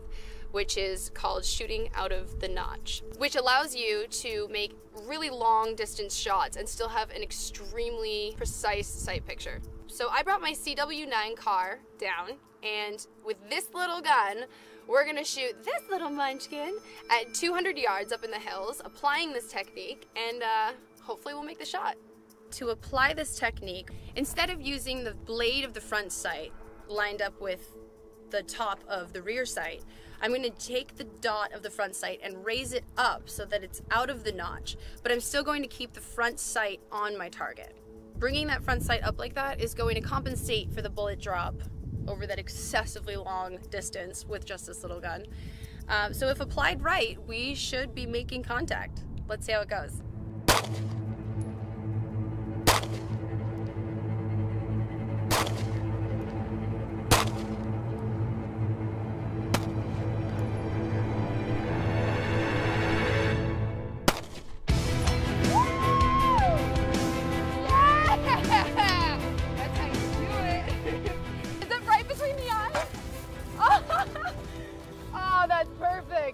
I saw this shot, so I'm a little bit out of breath because you gotta run to make sure that is what I thought it was, and it was. So while making this shot, from that distance with these white dot sights, it literally would cover the entire target. You couldn't see what you were shooting. So using the Elmer Keith technique, you were able to raise it out of the back notch. I can't breathe. Out of the back notch, allowing you to keep your accuracy, aim, and also still see the target, which is key because it was a hard shot, not gonna lie. But yeah, it went great, and Elmer knows what he's talking about.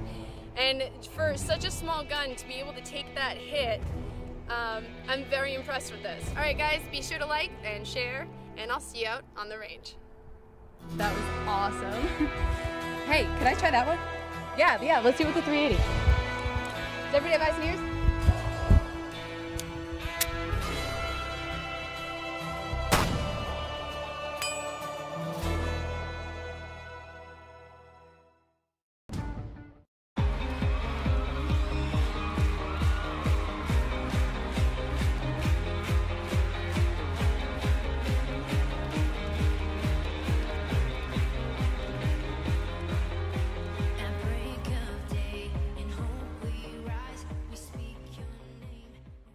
And we are back. Welcome back to the King's Report.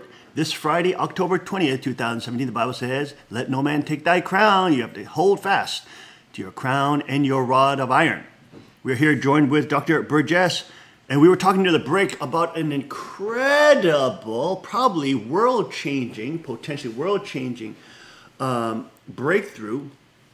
And we're dealing with the issue of the opioid epidemic and the problems of heroin, I guess, throughout the different counties and countries of the world.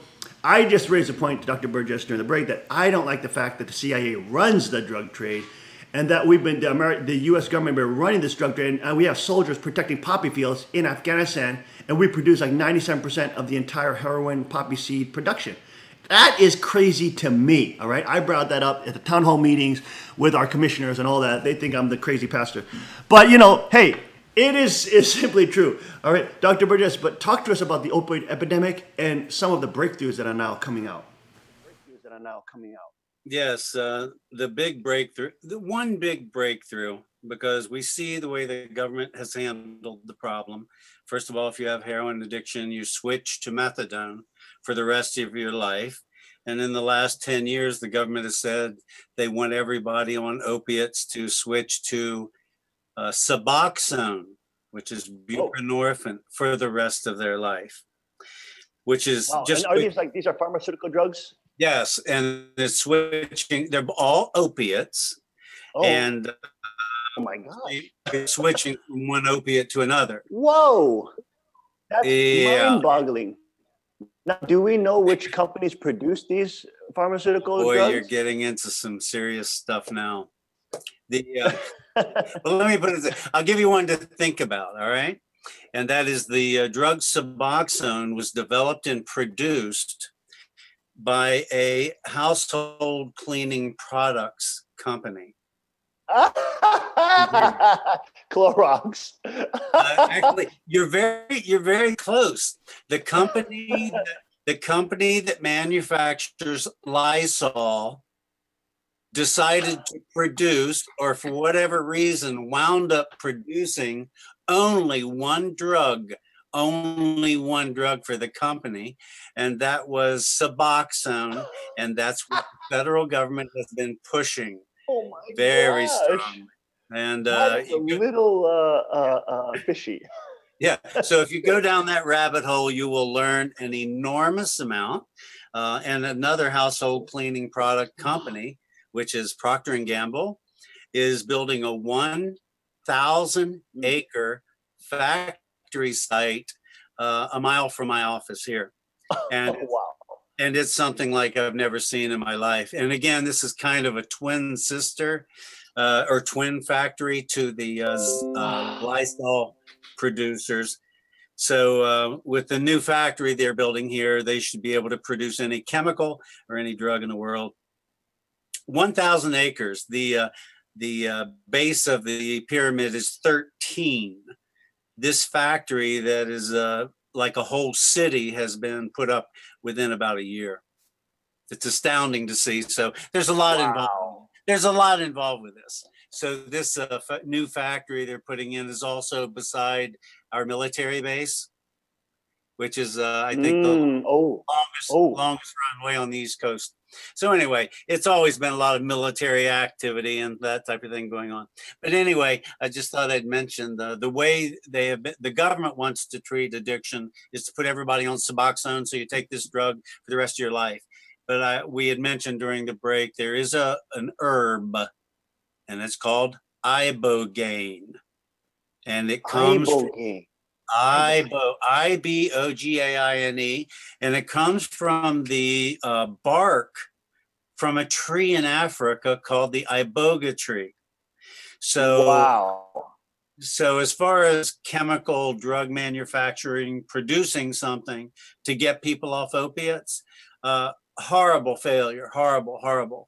But this herb with this product has a miraculous ability to get the monkey off your back. In other words, the physical dependence. You know, people on opiates are physically dependent, and if they don't have it, they feel bad, and they have all these symptoms. Well, anyway, this relieves the person of all of those symptoms within 3 to 12 hours. So you're shooting heroin every day, twice a day for 2 years. And within 1 week, you have to leave the country. You're not allowed to be treated in the United States. So you leave the country, get this herb, lay down on a couch, and return in a week, and no more heroin. Now, how do they administer this? Is this a type of tea, or is it like a natural injection? How do they give it to their patients, this ibogaine? It's a good question, but it's been simplified to the point it's put in a capsule.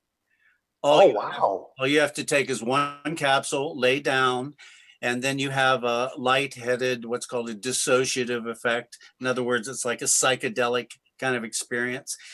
If you're taking that a higher dose, and the reason we need, but that's fine. You just lay down and don't move much. But the big question with this type of treatment is not only is it going to be legal in the United States, because I know all the researchers who have been involved with this, and they all have the feeling that the United States is really not serious about quelling the opiate epidemic. So if there is a simple, easy treatment like this, it's they keep quiet on it. And by the way, I did find out, because I had to lecture on this ibogaine herb, I did do some research recently and found out, even though the government says they did not do the research on it, and then they had to stop the research in the 90s, basically because it was working, I think. They said it was cardiovascular. But I found out our government did research ibogaine in 1956. And guess who did the research? CIA. Interesting. At the same time, they were researching LSD, DMT, mescaline. They were researching the ibogaine. So the government has been familiar with this for 60 years, but you do not hear You don't hear a word from them. But for the people who are trying to get off heroin or have the strong opiate addiction, they simply leave the country. And some go to Mexico, Canada, Costa Rica, Panama, the places in Europe. I have my preferred places because you want to be safe when you do this. You're supposed to know what you're doing and do screening, heart screening, things like that. But anyway, it's miraculous. You take this and you're off dope. That sounds incredible. That's amazing. I mean, people don't know that common, even like Tylenol, the active ingredient, what's it? Is it acetaminophen? Well, how does Right. I can't. Acetaminophen. Acetaminophen. That comes from willow bark. Isn't it a derivative of willow bark? Aspirin is. Aspirin, Salicylic acid is. Yeah. So yeah, the Cherokee grandma. Yeah. Go out and get willow bark and cook it. Yeah, willow bark. Also, black birch has that as well. If you chew on black birch twigs, black birch also has the same ingredient. It reduces the fevers and headaches. Yeah, I wish I knew 1,000 times more about natural medicine. That is incredible. Now, you talked about Suboxone and these other drugs that they're putting on. Are these classified, you said they're opiates, are they classified as psychotropic type of drugs? I don't think so. They have it more, they try to picture it all in an opiate category. So they have this one box where they're putting everything and calling it the same. So when they say oxycodone, when the government says, and other medical authorities say oxycodone and heroin are the same, not true at all. Heroin has a way of stealing the soul, and anybody who's been dealing with that drug understands it. You can take oxycodone every day of the rest of your life and it won't steal your soul. You can take heroin and over a week to a month, it will control your decision making. Heroin controls the front of the brain, which is decision making. So you start doing things that are just basically evil because you cannot you can't help yourself. Wow. You're possessed. Boy, that is incredible. If you look at for example, the mass shootings in America that have happened, even with quote veterans that came back and they're saying that they attacked this or that fort. I think the Fort Hood shooting, some of that. When you look at all these mass shootings that happen, it always comes out later that these people were on psychotropic drugs. Like even the Las Vegas shooter, he was on psychotropic medication. Yes. And well, research needs to be done. I've been dealing, like you said earlier, I was a tactical military pilot 40 years ago. So I saw what happened to veterans, and I was one of 500,000 veterans in the street in 1975. And so I've seen what's happened with these guys. And one of the reasons we have 100,000 veterans killing themselves in the last 10 years, 100,000, is because of what you're talking about. And one other factor, they're under a lot of stress, so their hormone cortisol levels go down. And when their cortisol levels go down, adrenaline and noradrenaline kick in to take their place. So now you live in fight or flight. And then if you add the antidepressant to that, now you have suicidal, homicidal fight or flight. So you're exactly right. Wow. The way the veterans have been treated has been causing them to kill themselves. That is incredible because there's so much. Now, is the ibogaine, is that related just to heroin addiction, or can that be used to fight other types of addiction as well? That's an excellent question because there seems to be two centers of the brain, one for addiction, that's where cocaine gets a lot of playtime, and another one that is physical opiate dependence. This drug, the ibogaine, again, miraculously appears to remove both. It stops the addiction and it stops the physical dependency. And because it stops the addiction, yes, it can be used for alcohol and cigarettes. And most of the resistance to ibogaine, by the way, came from R.J. Reynolds Tobacco Company. R.J. Reynolds Tobacco Company. How ironic is it that the FDA's head, Michael Taylor, I don't know if he's still the head, but he was the lawyer for Monsanto. I mean, how absurd is that? Talk about complete conflict of interest, collusion. I mean, you're talking about the highest levels. And this guy is supposed to approve the foods and drugs that people can use. Yeah, it's crooked and it's dangerous and it's deadly. And let alone all the prison system, the private run prison system where they're getting slave wages off the prisoners, and like 90% of the prisoners are in there for nonviolent crime. I'm not for, obviously, using drugs and stuff like that. The Bible talks against that. But I mean, but people are like, these are natural herbs. Some people are using like medical marijuana for healing and some of that. I don't know so much about it, but I know the fact that 90% of the prison population is there because of non-violent offenses. And then they're being made to do slave labor, literally at 24 cents. And that's considered a great benefit for them.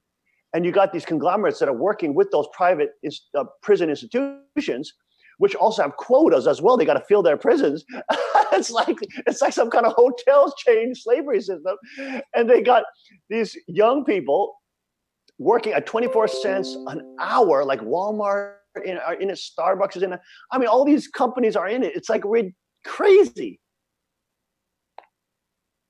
That's a good word for it. It's just totally crazy. I mean, it's just so much. It's so ridiculous when sometimes the cure is so easy. Like they have all these different things for antacid, and then you have something as simple as apple cider vinegar. I mean, I guess that raises does that raise the alkalinity or acidity in your body? I'm not sure, because it's sometimes you can do a lemon. A lemon, right? If you take a lemon, which tastes pretty acidic, right? Yeah. It will actually lower the acidity in the body. That's fascinating. Kind of backwards, isn't it? But I wanted to mention one thing, because we brought up the ibogaine and recovery. Oh, yes. Because there's a saying, the ibogaine can get the monkey off your back, but the circus is still in town. So without spiritual direction, without mental control, you slide back down the hole. So you still have to deal with the issues after we get the monkey off your back. And I think you are familiar with one of the products that I hold dear, and that's ginseng. Wow. Oh, yes. We're familiar with that. So when we do this kind of therapy to get people off of the heroin or off of the drugs, then we have to go to phase 2, which is regeneration. And that's where the ginseng, especially, maybe I shouldn't mention too many products, but I think you're familiar with David Kahn. Yes, David. Yes, of course. Okay. David is concentrated ginseng. Yeah. Yes. Well, David is, he just lectured with me in Philadelphia at a national medical meeting. And for what it's worth, he's the researcher and I think patent holder with others on the best ginseng in the world. So after we get people off of the heroin or off the opiates, we try to get this ginseng into them. And a few other elements. And that ginseng is just as miraculous as the ibogaine. It's a gift from God. And the people who have developed it and purified it and come up with this, they need some kudos, because I'm watching it save lives now. And that's not an exaggeration. We can save lives with that ginseng and a few other tricks of the trade. Praise God. Thank you so much, Dr. Burgess, for your inspirational and educational words today. We'd love to have you back on, just talking about all these things. I love this stuff about health and ginseng and all this stuff. It's so fascinating for me. And since I've always been into healing and into recovery and all this kind of, because I've been training combat martial arts for many years. So I have students and all that stuff. So I've always tried to have some knowledge on this so that I can help other people at least open their ideas to a different realm of possibility. So it's always such a tremendous joy to even learn more about these things. Incredible research that you've done and on ibogaine and things like that. I definitely want to look into that. That sounds incredibly hopeful for many people who are suffering with so many horrific, really, addictions that are just destroying their lives. I mean, it's so sad that the state of affairs now that you can't even get that kind of treatment in the United States. But hopefully that will change with people like you and your work. But again, thank you so much for joining us. We'd love to have you back to talk more about this stuff. And hey, maybe next time we could talk about ginseng and ginsenosides and all that good nutrition in there and all that kind of thing. That would be great.